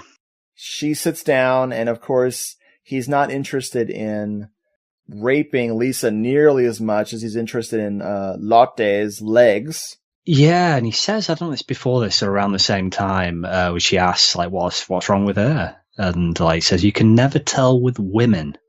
The emphasis is like, what's he kind of getting at there? It's absolutely not his fault. It's always the woman. Because, hello, Thomas Arana. No. There's also a group of school children who have arrived, led by Lady in Glasses, who I don't know. Patricia Punzo. Yeah, she's in some stuff, like Cemetery Man. She's leading her class around. She's a very fashionable, old-fashioned victim from the late 80s with her Sally Jesse Raphael glasses, and the glasses will come up later. One of the kids is talking about, he's a little know-it-all, who's talking about the church being built with a device inside it that's a button. If you press this button, the whole church will come down on top of you, because that's, very useful. For some reason. And the school kids joke that if anyone's going to press that button by accident, it would be him. Ha ha ha ha ha ha. Sick burn. Oh man, they sure put him in his place. I read somewhere that the builders of the Gothic cathedrals constructed them in such a way that it was possible to make them collapse by pressing a secret spot. If there's a spot like that, you can bet he'll put his finger on it. By mistake. So now there's the motorcycle couple, and I don't know what the hell they're doing here. Yeah, apart from presumably killing time before this gig they're going on about they're going to, that's presumably later in the evening, so they're just at a loose end. Yes. But yeah, I do wonder, but at the same time, not just them, but we're introduced to another couple who are probably my favourite, just absolute delight to watch. I can't remember what one's called. God, what the hell's he called? Heinrich, that's it. Yes, Heinrich and Heinrich's wife, as they're credited. Yes.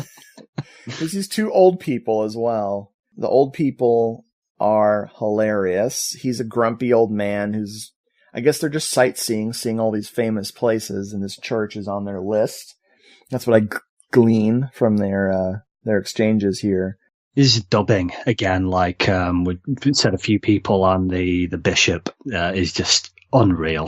It really is. Just so funny. Back at the library, Evan is typing the number 6. He's going all Jack Torrance, isn't he? Totally. He's not even completing a sentence, just 6s. Definitely seems as though he's masturbating from behind, but he's using the 6 to get his jollies because devil. Latte is sitting there. Azia is sitting there listening to her badass Walkman, kind of laughing at him and trying to ignore him. Then he turns around and he sees her and does the fucking line that gets stuck in my head for days and days afterwards. Latte. Latte. And you're like, iced vanilla latte. whipped cream and caramel drizzle latte. I go to Starbucks a lot. It's also why I'm obese.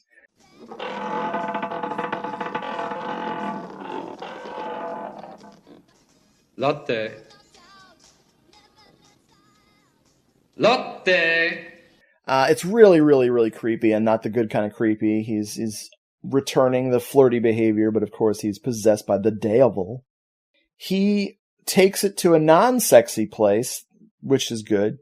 He wants to cut her open and see what's inside her belly because she's lied about not feeling good and didn't go to school that day, and so he wants to cut her open to see why she's not feeling good. She freaks out, runs away to her dad, and of course Dad helps her. No! Because Dad is also possessed by the demons. Yeah, she catches like a glimpse of, is this as he's like, telling her not to kind of defame Evan or whatever because he's a good man and blah, blah, blah, and washes her mouth out with soap, and she kind of gets a glimpse in the mirror of it. It looks like a skinned bat or something. It is so weird. Yeah, like these black glassy eyes. And this isn't the only weird thing in this moment. There's somebody else I don't think we mentioned yet. Her mother, what the fuck is going on with her? Her priorities are so misplaced. Just like, Herman, don't make me wait for those onions. Like, that is the end-all, be-all favorite line in this movie. It does win. Don't keep me waiting for those onions, Herman. Don't hurt me, please! Don't keep me waiting for those onions, Herman! Don't keep me waiting for those onions, Herman! Don't keep me waiting for those onions, Herman! Oh, yeah. That's it. She doesn't get much screen time, but she doesn't waste it dropping that one, does she? Oh my god, it's so good. So, back down in the area, the brides and the fashion photographers want to come in and use the church background for their photographs. They actually lie to Father Gus, saying that they're newly married and can't even keep a straight face and goes, well, we're going to be married. It's just silly.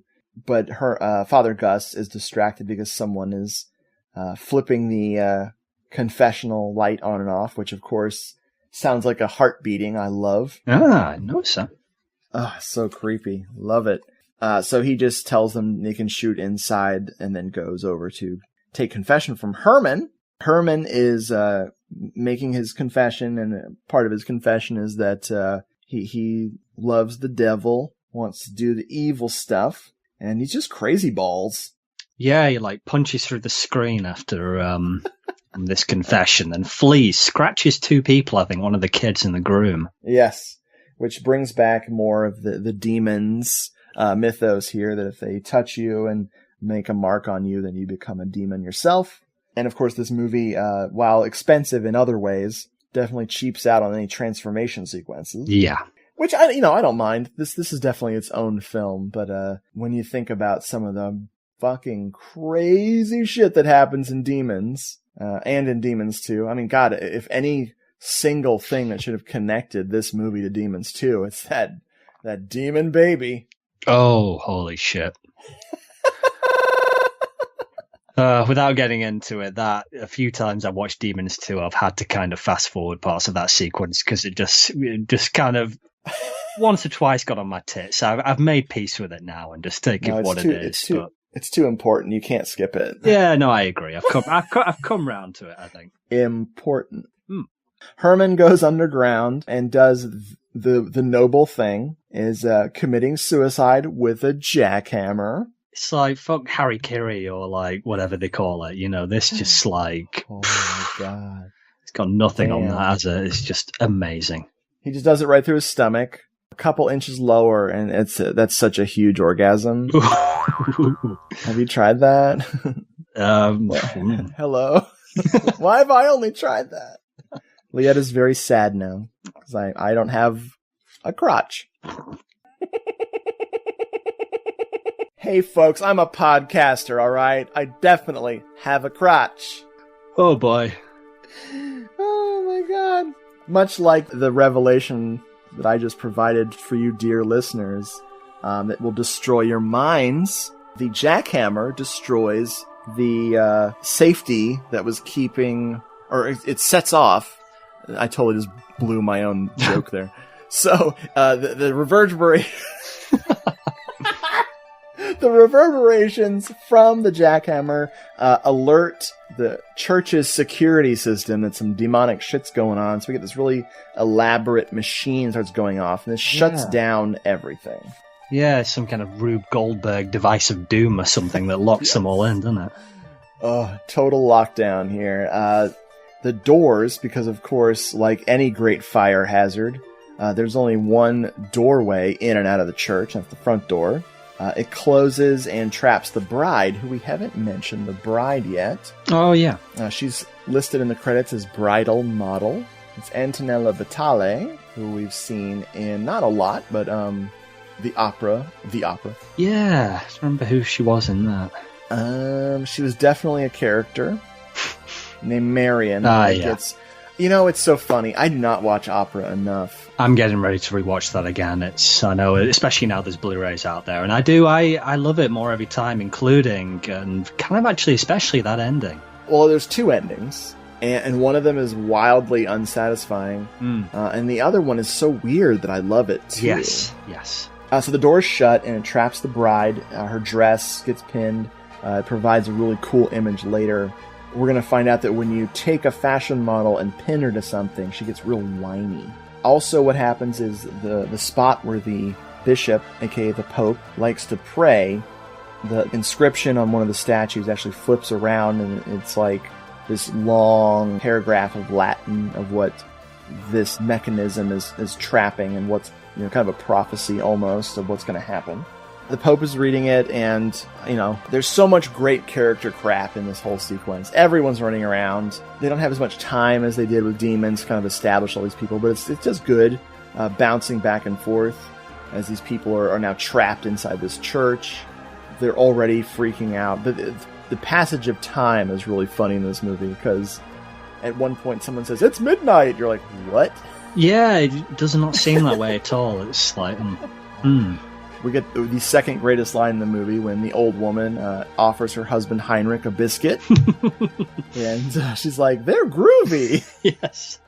Oh, man, I bet those are some groovy-ass biscuits. Seems like she's had some groovy biscuits herself beforehand. Like she's fucking medical marijuana case or something. I don't know. Scooby snacks. Yeah, damn straight.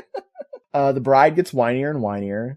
The male model that she was standing with, who's supposed to be her fake groom, he's one of the people that got scratched when Herman ran through the place. He's going crazy, sweating, rubbing his face on things. And then he finds a pool of water, like a standing bird bath, if you will, of holy water. And he's staring into it as it is quote unquote ruined face. And a fish jumps out and attacks him. And this fish, all I can think about is the one that Ozzy Argento plants a big kiss on in the Stendhal Syndrome. Oh, I so forgot about that again. I'm so getting ready to rewatch that. It's man. Fish Monster, yeah, which Father Gossu, sorry, I forgot to mention this before, he's always, it's kind of politically incorrect, this maybe, but fuck it, he's always listed as Father G in my notes, which kind of makes sense, because he's fucking badass, especially, later on. He can't see it, and then, what have we got next? The bride, she is, like you say, she's still, she's kind of getting a bit thirsty, sort of pinned to this door, or at least she goes to find some. Meanwhile, that fresco she was working on is kind of changing, it's disappearing. And the biker lady, I can't tell if she sees this or something else, but she kind of disappears around the corner, and then back to Lisa. She's flashing back to a dream and is now kind of hypnotized or mesmerized, getting pulled back to that font she was dreaming about, or whatever it's fountain. So good. And and this is why we have so many pages of notes, folks. Yes. And we appreciate you bearing with us for this. This is probably going to be a very long discussion today. But this has a lot of subtle and not so subtle imagery happening. Just boom, boom, boom, boom, boom, hitting you so fast. The fresco disappearing, I don't think we really mentioned what she was restoring. It was, of course, this huge wall of demon faces and monsters, like the paintings by Hieronymus Bosch or something like that. Yeah, like Bosch, like that, especially that, those creepy faces and weird impossible monsters and stuff like that, devouring people. And sort of like this fresco vanishing is because those representations are now coming to life in this space. So y'all are fucked. And I do mean the people trapped in the church as well as the listeners to this episode. Like you said, Lisa's dream comes true. The biker chick strips as the biker dude is following her, trying to figure out where she's going. You know, they've been bickering the whole movie. This guy is such a pussy. It's awesome. He sees her butt ass naked. Great, amazing butt, by the way. Mm-hmm. And she's in the arms of a demon. Now, this is like Evan Demon? Yeah, I'm pretty sure it's him. And it's, again, we were mentioning paintings before this. I know you've seen it. There's this has got to be, I think maybe Suave mentions in that interview on the Shameless disc, I can't remember, but it is basically a kind of recreation of a painting by, I've got his name right, Boris Vallejo. The painting's called Vampire's Kiss, and it is just like an exact recreation of it. The teacher loses her glasses during all this commotion, which is important. So she's running around blind. Kid's just like possessed now or something. Like, obviously all children are evil. Well, yeah, but these are especially evil. Mm-hmm. And doubly so, yeah. There's an elaborate death scene here that's really incredible. I was going to say, you were saying before about bit with the heart where you think you can tell like Argento's fingerprints were over it. And this, because, you know, it has to be said, you know, it has been said before that no one can kind of stage a death scene like him, really, you know, and this, just the choreography of it, you know, you can almost imagine he could have jumped in it. Not to say that Suave doesn't have his own considerable visual flair and talent, you know, at all, but... No, this is like, it's setting you up for some great, death scene. You know, you're just distracting you with all this shit going on. Yeah. But the bride is, trapped and they're cutting the threads of her dress, which Lieta points out would accomplish nothing. And then the teacher's blind, feeling around for her glasses. Model boy, Mr. Groom, is going bananas and rips a piece of the barbed fence, which has long spikes on it. Why this fence is inside the building is anybody's guess. Just runs at the bride to impale her. Wait, was it the model, the groom? For some reason, I've got it written in my notes anyway. I could have misseen that. I thought it was friggin' Herman come back from the dead, presumably with his guts hanging out everywhere, which I was kind of like, what the fuck? Huh. I have no idea who did it. That's funny. I'll have a look back later and I'll let you know. My know. Notes, I just assumed based on my notes that it was the model. Maybe Herman he cut the evil taco out of his stomach. This stupid joke I keep making out of his stomach, and then he was free to roam. Good call. Mm. The model gets away in the last second. Poor teacher stands up, puts her glasses on. Her eyes adjust just in time to get impaled on this spiky fence thing. We'll get another moment just like this in just a few minutes where the person's like, what's that? Oh! I love that. I love what's that deaths. Now we get the weird, here's where the movie settles down for a moment. And I don't mean in terms of things we have to take notes on. No. Pacing here is really good because they go to that strange moment. I love when movies just take their time. This is something that movies never do anymore, especially horror movies. Oh my God. There's a kid playing trumpet, like frickin'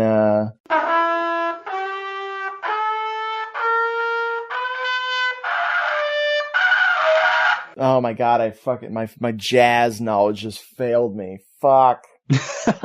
Oh my God. I'm gonna skip it. I can't think of any jazz fucking people. Anyway, so he's playing saxophone. He's playing trumpet, and it's hilarious because he sounds like a professional musician, and he's 10.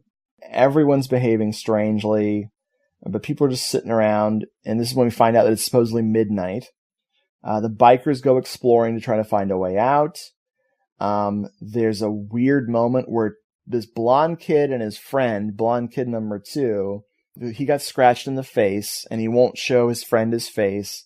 And this weird conversation about watching over your friend while he sleeps. And his face will be your face, and that is obviously how it pans out. And then he sort of cut back to a further away shot, and he pulls him in for what? I'm not precisely sure, but yeah, an awakening. Yes, of some kind. Yes, it's just bizarre. The whole sequence is so great. It's definitely not the last weird thing we'll see in this movie. Oh, hell no. It's like a contagious disease, and I got it. Come off it. Those things just don't happen. No! No, please stay. Remember that stuff Miss Bruckner made us read? It said to know your best friend, you have to see his face when you're sleeping, because If he's truly your best friend, his face will be the same as yours. I'm your best friend, and I feel like I'm going to fall asleep. Will you watch over me? Meanwhile, the old people are going to the bell tower. Yeah, I like how this pans out, kind of concurrently. You have the bikers going underground looking for a way out, and the old couple are deciding, arthritis, rheumatism be damned, we're going to go up the stairs to check out the bells or whatever, and just maybe ring them to attract attention. Not really sure. sure. Oh, of course, yes. Silly me. What the hell are they doing? It doesn't make any sense what that happens. Oh, no, that kind of, that sort of makes sense. Some kind of distress signal, although church bells ring anyway, so yeah, or what? Why? Boom. Yeah. We're going to cut to Azia back in the club. Oh, yes. And we actually get to hear one of the songs. Now, I love these frickin'... What would you imagine a young 14-year-old girl sneaking out of a church to go rave to in 1989, presumably Germany? I love what this is. I only found out earlier that the track is called, by the way, just considering how kind of upbeat and teeny bopper it is. It's called Go to Hell by Zooming on the Zoo, apparently. Zooming on the Zoo! What?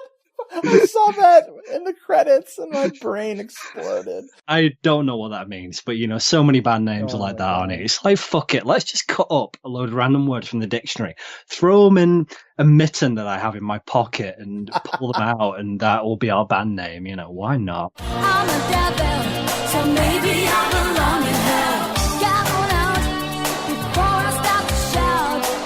I'm a devil, I belong in hell. Well, don't step on my tail.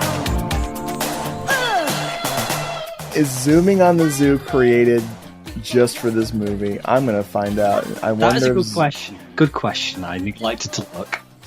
Well, here it is. Zooming on the Zoo by the song, their hit song, Go to Hell. And the person who posted the song, their username on YouTube is Italians Do It Better. Well, in all caps. Oh no, they have a full album called Logic. Oh my God, Simon. It's a whole album of Zooming on the Zoo. Shit. We know what we're going to be listening to. That's right. After this podcast, we're going to go Raven. Mm-hmm. But I'm checking IDs. Fuck that shit. So yeah, we've been playing this song the whole time just so people can hear how brilliant it is. So she's at this club, which she probably has no reason to be in, apart from, I say, the attitudes further in Europe are more progressive for admittance ages in these places, which is probably a good thing, because to be honest, when you're 14, what else do you have to do apart from to annoy the shit out of your parents? But she's just having a gay old time dancing away. She has, I'm guessing, some kind of premonition, like good old Father Gus earlier, and wants to leave, but the dude she's dancing with, he's just like, nope. And it cracked me up yesterday watching it, just how he it doesn't even stop dancing, and how his head's bobbing from left to right, as in to say, no fucking way, can't you see I'm dancing here? I can guarantee you that Argento wrote that moment, because it's such a Tenebrae moment. Yeah. Where the guy has to abandon his date and then the girl is in danger. Oh, yeah, yeah. Did that happen to Argento? Was he dating somebody and he just was being a dick and left her stranded and she was horribly murdered? And that shaped him into the director of horror that he became? Maybe. Or he murdered her himself. Gus confronts the Pope up on the up high on the church there, and it's pouring down rain. They're arguing about the prophecy and what is going on in the church. The Pope is like, this is what we deserve for being sinful. There's only two ways out of here, and that's either you become a demon or you die. While tearing up this document that he found that presumably would help the situation, Gus tries to stop him, and the old man goes flying out the window and falls to his death on one of the spikes of the part of the cathedral there. And Gus has the epic freak-out screaming to God moment. I did the same thing when I had a stomach virus about 2 weeks ago. I'm not going to describe what it was like. You're welcome. You've no right to play God! I am the church! You're insane! Give me that scroll! No! No, stop! In the name of God! It's my secret! Mine forever!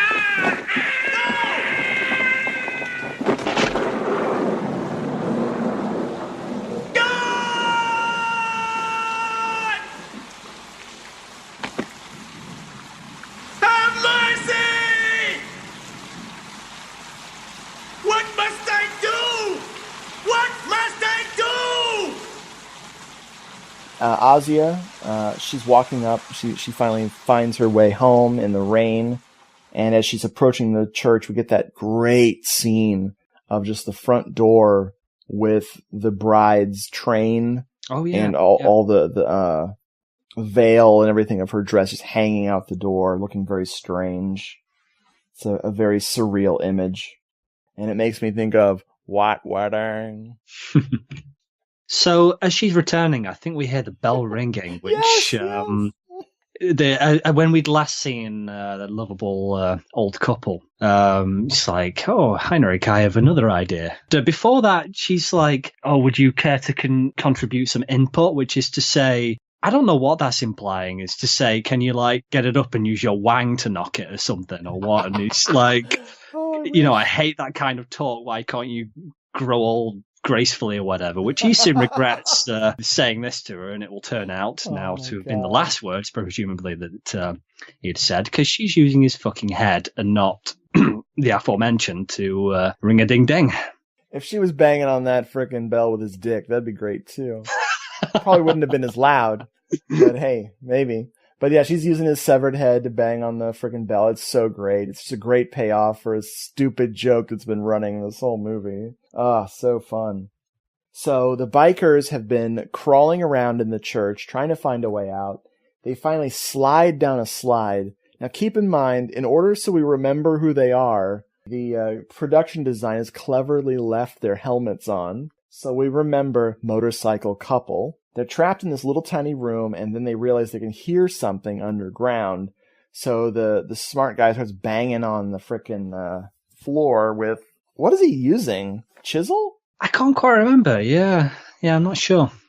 They've got backpacks and helmets. So I don't know. Maybe it's the crank for their old crank starting steam-powered motorcycle. I don't know. The floor opens up beneath them. They fall.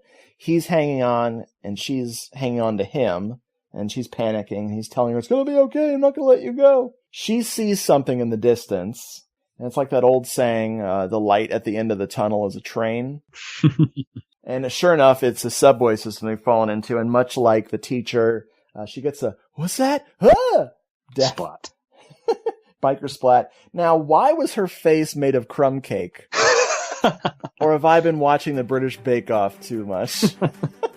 It is a bit, it's not, there are some pretty good effects in this, but it's not one of the greatest. And they don't dwell on it, but they probably didn't cut away from it quickly enough either. Dude, so there's no blood. No. They forgot that human bodies have not crumbs, but also they forgot the blood. And it is so funny. It's such an embarrassing moment for Italian horror. It's not quite as bad as the zombie that has to lay down so Ian McCulloch can kill it with a propeller blade in good old Zombie Holocaust, but it's pretty fucking bad.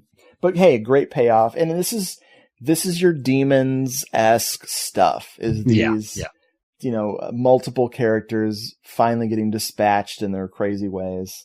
Nobody did cocaine off anybody's boobs, so I secretly hate this movie.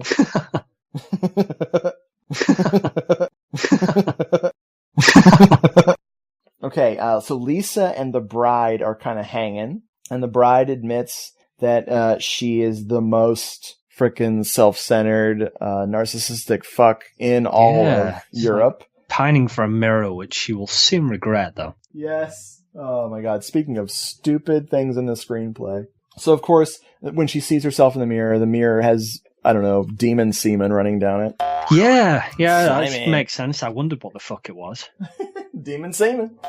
Or demon. She touches the stuff, the goo, while Lisa gets some bright idea to leave. She imagines herself as old. I'm an old woman. How am I an old woman? She's ripping her face off, which is really hard to look at. The gore effects really get to me. I have a hard time watching this hilariously old woman rip her face off. Yeah, it is. And of course, she's just scratching her face, much like the fish that was choking the model before. Lisa is looking for Evan, and she loses her clothes. And then she finds a black mass already in progress. So she's being beckoned by this demonic whispering. What I find really cool is that as she's walking naked through these tunnels underneath the church, you see a carving in the wall of a knight slaying a demon on horseback. What that is it like this is terrible because I'm British, I should fucking know this. St. George? Yes. Slaying the dragon or whatever. The black mass is happening, and she's nude. She's a nude dude, except she's a lady. And they're painting symbols all over her body, which also makes me think of Zombie Holocaust. Mm. Oh, yeah. Evan shows up. In fact, a lot of characters that we've seen are now part of this black mass, and they're all alive and well, and they're just whispering this satanic-y things. And Evan mounts her, like you do. And of course, he immediately transforms into our goat lord, our slimy goat lord. I've only seen this film once, many years ago now, but I'm guessing it was like a riff on Rosemary's Baby, wasn't it? Oh yeah, the devil is. When he kind of comes into frame, he's out of focus, and you see the kind of yellowish sort of goat eyes or whatever instead. Man. It's almost exactly the same from what I remember. I just love it. I think of her line like, "This is no dream. This is real." Father Gus, he's looking through some more, I think maybe he rescued part of that parchment or whatever. It had been kind of ripped up after he'd got it from the bishop. But he's, back in his den or whatever, looking through more pictures. It looks like he has some kind of epiphany or something. I'm not sure. And then Aja comes in and can't remember who startles who exactly. But yeah, he obviously then clocks that, there's another exit entrance and is trying to sort of pick her brain about that. She's kind of a bit shell-shocked or something. Doesn't tell him right away. And then when she's looking over these pictures, sees her past self with the, a basket on her face or whatever, and kind of flashes back and some kind of exposition bomb. That's exactly what I wrote. Yeah. Exposition bomb. Way. And it's great because we see how great of a character Father Gus is. Just him attempting to comfort Asia Lotte by not being creepy, by being genuinely good. And just the way they hug is it's really a great human moment in the film. I love it. Yeah, it's very genuine. He's not angry that she can't tell him where this secret entrance is. He understands that she's totally losing it. And we see the architect in the past. He had designed this place at the behest of the Teutonic Knights or these monks, whoever.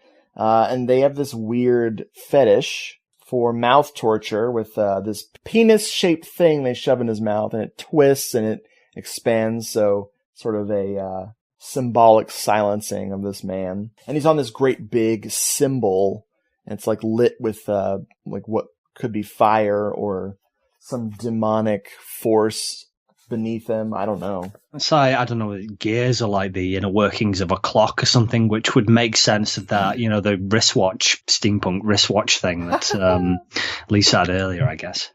Oh, no, it's the Golden Army from Hellboy 2. Yeah. Yeah, no, it does look like that too, yeah. With all of this exposition, Father Gus finds out that the secret of the church is in the mouth of the architect. Oh, and I don't think we did yet say who the architect is played by. Did I totally miss who it was? John fucking Richardson. Yes. Knock me over with a feather. That is hilarious. Good save, sir. How would I have ever spotted him? I don't know. We're talking royalty here. Yeah, I didn't for a long time either, apart from, I don't know, is to seeing maybe more of him than I would like in parts of Murder Obsession, like latter parts. Maybe that helped me identify him. But yeah, you don't get a good close-up look at his face, so yeah, you could just blend into the background, really.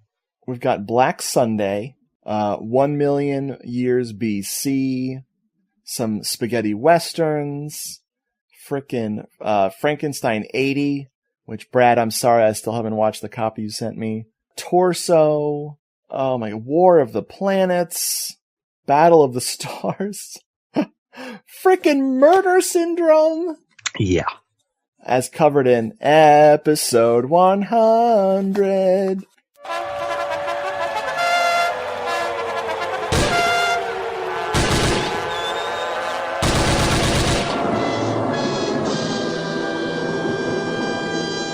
Episode 100. And then the church. Yeah. Holy shit. That's he snuck in there, didn't he? You know who needs like more than 39 credits? This guy. I was thinking it'd be 139. That would have been awesome. It should be, yeah. Yeah, absolutely. So good save. Thank you. So the secret is in the mouth of the architect, quite literally. And there's a sculpture that we see with an actual like person with something in their mouth. Father Gus rips it out. The whole place starts to shake, and it opens up, and we see this skeleton of the architect on that symbol. It's a pretty gnarly looking skeleton.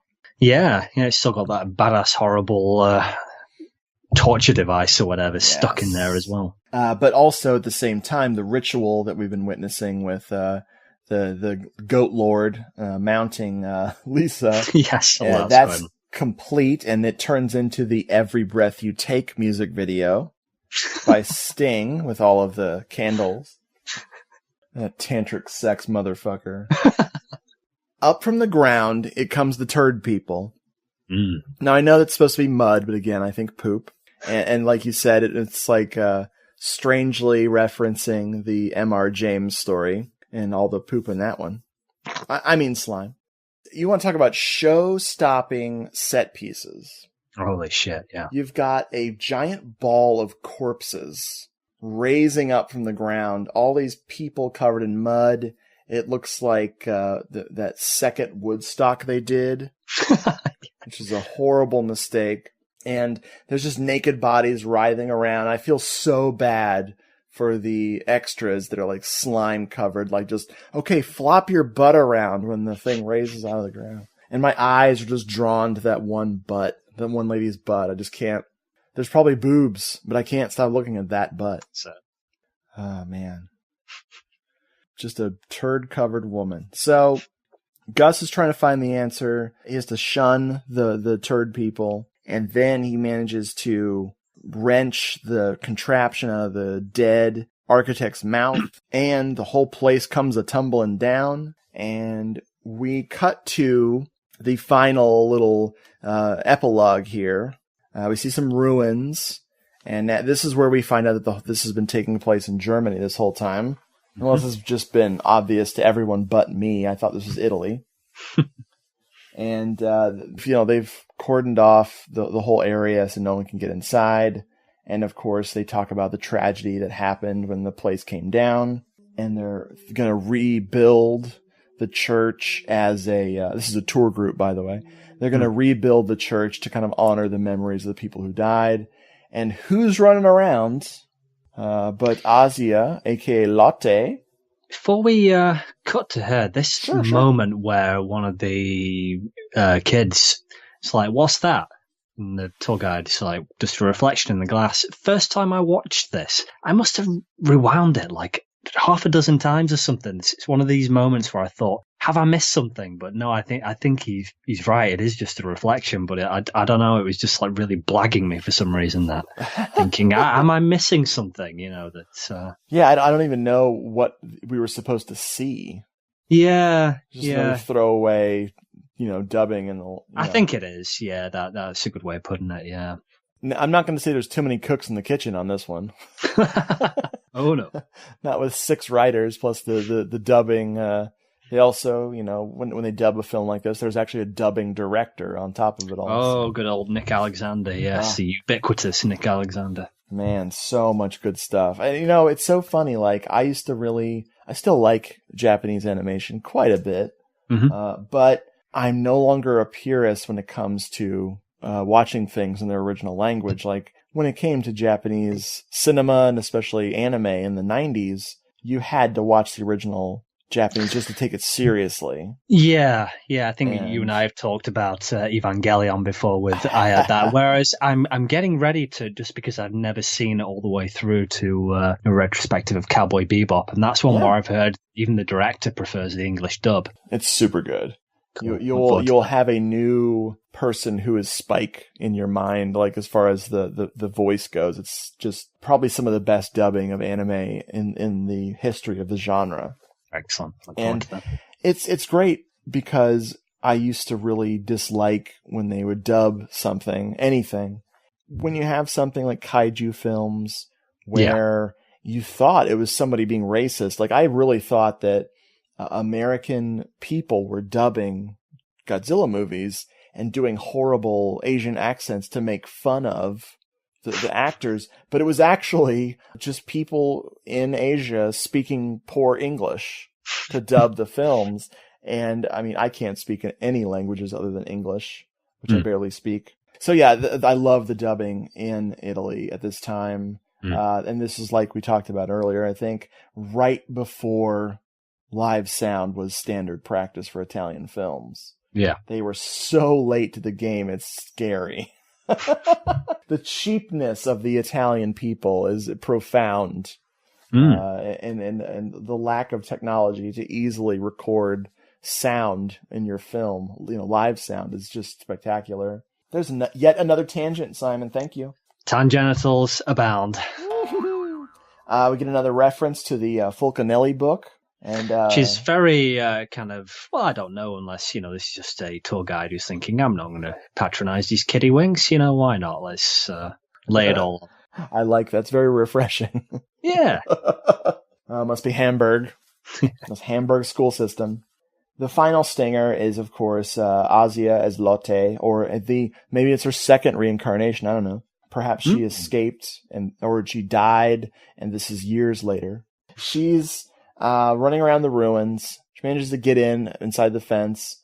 I think, did she find the goat head? Yeah, she's there to lay some flowers for sure. Already got a little photo to commemorate her parents sort of there. So she puts some flowers down and sees one eye of the stone and starts kind of scooping away the rest. Then there's like a sound that spooks her. It's those damn horse hooves again, which kind of blends into like a plane flying across back to the hooves again. But then like a big ass truck goes flying past, which I don't know whether that causes or just coincides with the stone flying up and crashing into a puddle and giving us a shot which sort of calls back or looks very similar to the first shot of the film, that puddle we were looking at before the horse hooves broke into it.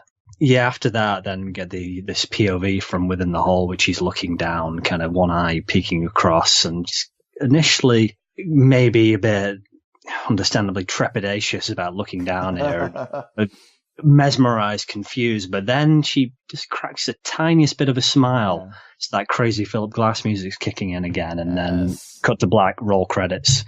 Peugeot overload. It's that blue light special from Kmart all over again. No, it's so funny. I'm automatically overthinking that she's the reincarnation of Latte. No, it's Latte. We get that cyclical, like this is going to happen again stinger, as every horror movie worth its salt seems to have to do.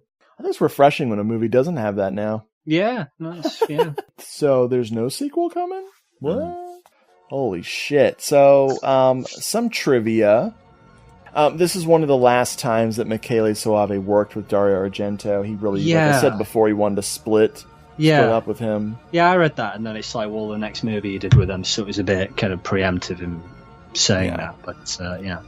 Critical reception I like on Wikipedia says that Variety referred to it as technically proficient but empty horror exercise.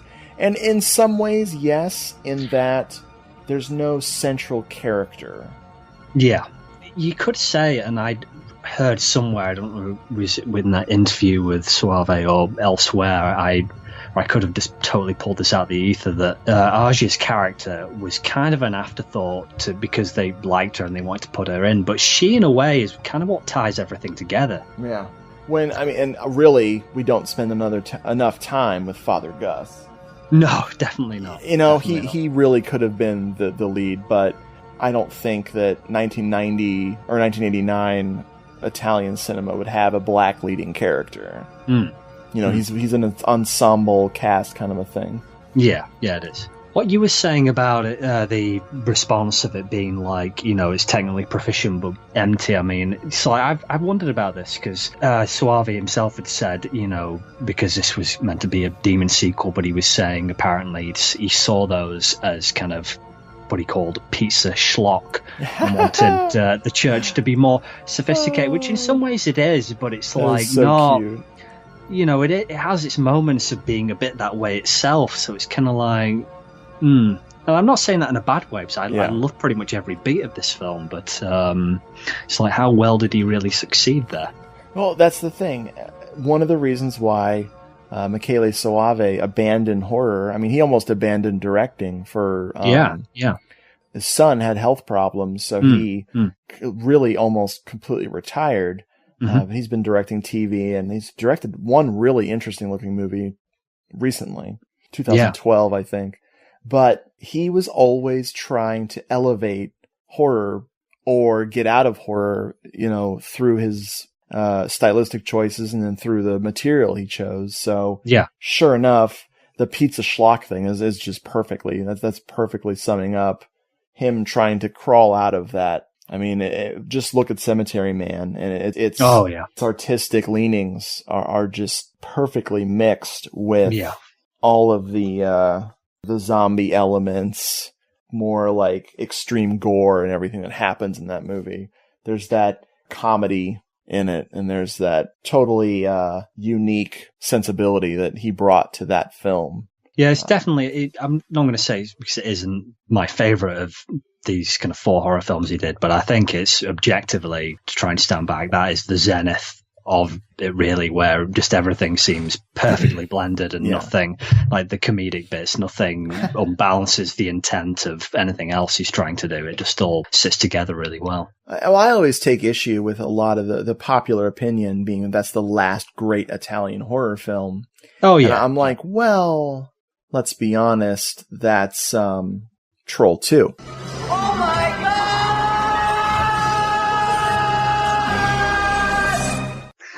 No. I mean, seriously, like, it's too anachronistic to really be just labeled as like the last great Italian horror film. It's so much more than that. It's, speaking from a fan's point of view, but I don't ever want to believe that Italian horror is dead. No. That it doesn't have to be one of the masters that makes it. That the magical concoction of Mario Bava's Gothic, Lucio Fulci's splatter and time bending and reality bending versus Argento's dichotomy of being completely bound to reality in his gialli to something as strange as this and Suspiria, where he was adept at supernatural horror as well. So you take that combination of those 3 powerhouse directors, add in the fact that you and I are huge fans of 70s and 80s movies, and that aesthetic that comes from just a bygone era of cinema, and mix all of that with the great tradition of Gothic insanity. All European films come with because of where they are, what their architecture is like, what their whole past is based on. And you get this era of cinema that cannot be recreated. But at the same time, you're still just talking about one country's horror movie output. And I never want to say that it's over because, you know, there's Italian horror movies that have been coming out yearly since 1996. Yeah. You know, and it's never stopped. And it's just the interest of, and not to mention the Italian film industry almost collapsed completely. Yeah. I'm still hopeful that one day we're going to be talking about something that just is this mind-blowing horror film, and it's going to be right out of Rome or you know, some. It'll be from the laptop of someone who used to know somebody at Cinecittà Studios. You just don't know what's around the corner, do you? You know, the landscape, how it seemed to radically change over there, like commercially and knocks into everything else between the mid to late 80s and into the 90s could take another complete left turn or whatever. We just don't know. So yeah, I'm optimistic as well. But who knows? And you know, Michele Soavi, although he's not doing horror at the moment, he did do a horror movie that has, he did a thriller that has a direct reference to Mario Bava's Shock. Oh, right. Really? Yeah. He did a movie. I want to say it's 2012, but it could be as old as 2009. I want to say, it's even earlier. I think it's called The Goodbye Kiss. Oh, yeah. From 2006. And I found a clip from it online. There's definitely a direct reference to a specific shot in Shock that's like one of the most standout scenes in Shock. Cool. So that's really neat. So yeah, I'm always hoping that he's not going to completely abandon horror and come back and do another one because everything he did was so good in that genre. I mean, and like I said earlier, the sect is just, people need to absolutely get hip to it and give it a shot. It's weird. Oh yeah. I mean, I really, and it usually depends which one I've watched last, but I find it hard picking what my favorites are a lot of the times. I think currently it really is, it's tied between The Church and Stage Fright. I mean, I can't fully compare them because they are kind of apples and oranges, you know, slasher versus all this supernatural weirdness. But just any one of those four, you know, are just so bloody good. You know, they are objectively all pretty much on par in my mind. It's so wonderful. When did you first see this film? I think in terms of those other three, it might have been the last that I saw, because I didn't actually have the DVD. The first legit copy I had was this Blu-ray that I've just picked up, and I was kind of a bit hit and miss with it. From the first time I watched it, it was like, yeah, this is my favorite of his films. Then when I rewatched it, I was kind of going back with that like enthusiasm, which was kind of slightly disappointed, or maybe I wasn't in the right mood, was distracted. Then it went to the bottom of the pile again, and now it's like come back again, and just. You know, there isn't a moment that I don't enjoy, especially like just how it all comes together at the end and the ending. I just absolutely love it. Nice. This was one of my very first Italian horror films because I was sort of getting into, this is when I was, 14 or 15 years old. I was sort of getting into Italian horror through that TV series I saw, This Is Horror, on MTV. Right. Or Stephen King's World of Horror. I at least knew who Dario Argento was in a very vague sense, but it was really just, this was on the new shelf. This was a new release. That VHS tape I mentioned earlier, the cover is very stark with the church in the background and the old man, the Pope, as I called him, holding a candle and looking very ominous. This was during that time where I was trying to rent every single horror movie that I could find in the video store. And this just looked right up my alley, and it really struck me. It always stuck with me as one of my formative horror films that I loved as a kid. Because usually when I rented these things, I would watch them a couple times over the weekend, especially if they were gory. So yeah, this by kind of accident was one of my first Italian horror films. And when I started getting back into this stuff in the early 2000s, I was so happy to just be able to grab this on DVD from Anchor Bay, the copy I still have and still watch to this day. Just like a powerhouse film, as you listeners heard, wildly strange and very complicated film, as evidenced by also the length of this episode. Not, did you say 10 genitals abound? Oh, yes. And how? Yes. we leave them out in the sun a lot, our genitals. That's why they're tan. That's Florida for you. Nude beaches, maybe. I've never been to one. But yeah, this is this is like right up there with Phenomena. And when I saw it as Creepers, all around that same area, just twisting my mind into the Italian or just European horror cinema junkie that I am today. That's a good call, though. I mean, as you well know, your good self, I fucking, words cannot express how much I love Phenomena. But this, I think, the more I watch it, I just think I could rewatch it, as often as that and not have it lose anything. There's just so much magic in there and just so many great little beats and stuff and little eccentricities just waiting to be discovered. Yeah. And we'll keep doing that, yo. Well, thank you, sir. Folks, you'll be hearing from Simon very soon. And thank you, as always, for listening. Good night, folks. Hello, This is the Doom Show is a Don't hurt me, please! Don't keep me waiting for those onions, Hermit! proud member of the Legion Podcast Network. Please check out the other shows at legionpodcasts.com. If you want more of Hello, This is the Doom Show, check out doomedmoviethon.com or hellodoomedshow.podomatic.com. You can also follow us on Twitter at doomedmoviethon or email the show doomedmoviethon@gmail.com. We're also in the air. Look up.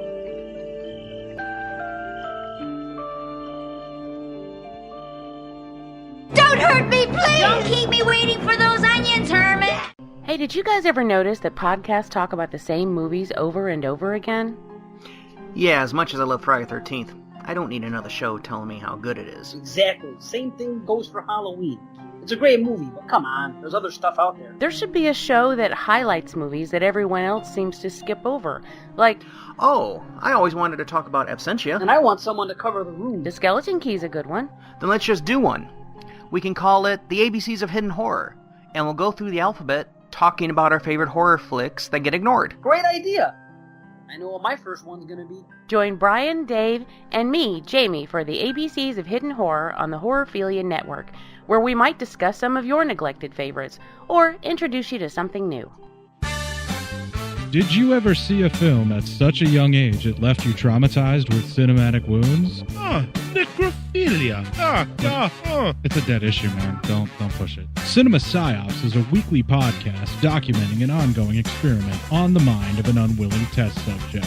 No one should have to watch this movie. Oh, no one should have to watch this? No one should have to watch this movie. Surprisingly, it's not a topic that a lot of people really want to tackle. I'm shocked, prudes. I know, really. Right? It's the next sexual frontier that no one wants to explore. I am, in the most sincerest of senses, disappointed in you. It takes a powerful goddess like Connie, jam her arm down the monster's throat and kill it. Oh, I'm still tripping out over that. Even as a kid, I was like, I gotta find a girl like that. Every week, I get a new look of disappointment that I never thought I could get out of her. Unimaginable. At 12 years old, you should not be watching this movie. Obviously. At 13, you should not be. 14, you shouldn't be. I'm not entirely sure even 17-year-olds should be watching this movie. Just because you're offended by something doesn't mean that you have the right to demand that it doesn't exist. Watching this film again, I had all of this like little nerd glee with everything that kept little popping history up. all popping up absolutely. at you. So I totally loved this film. Hey, I know why you couldn't see that. It's because your brain's warped from watching this shit at 12 years old. Yeah, this is a rough movie. I told you ahead of time when we were getting ready to do it that it was going to be a rough How could you watch one. this shit at 12? Because physical wounds heal, cinematic ones don't. Listen to Cinema Psyops.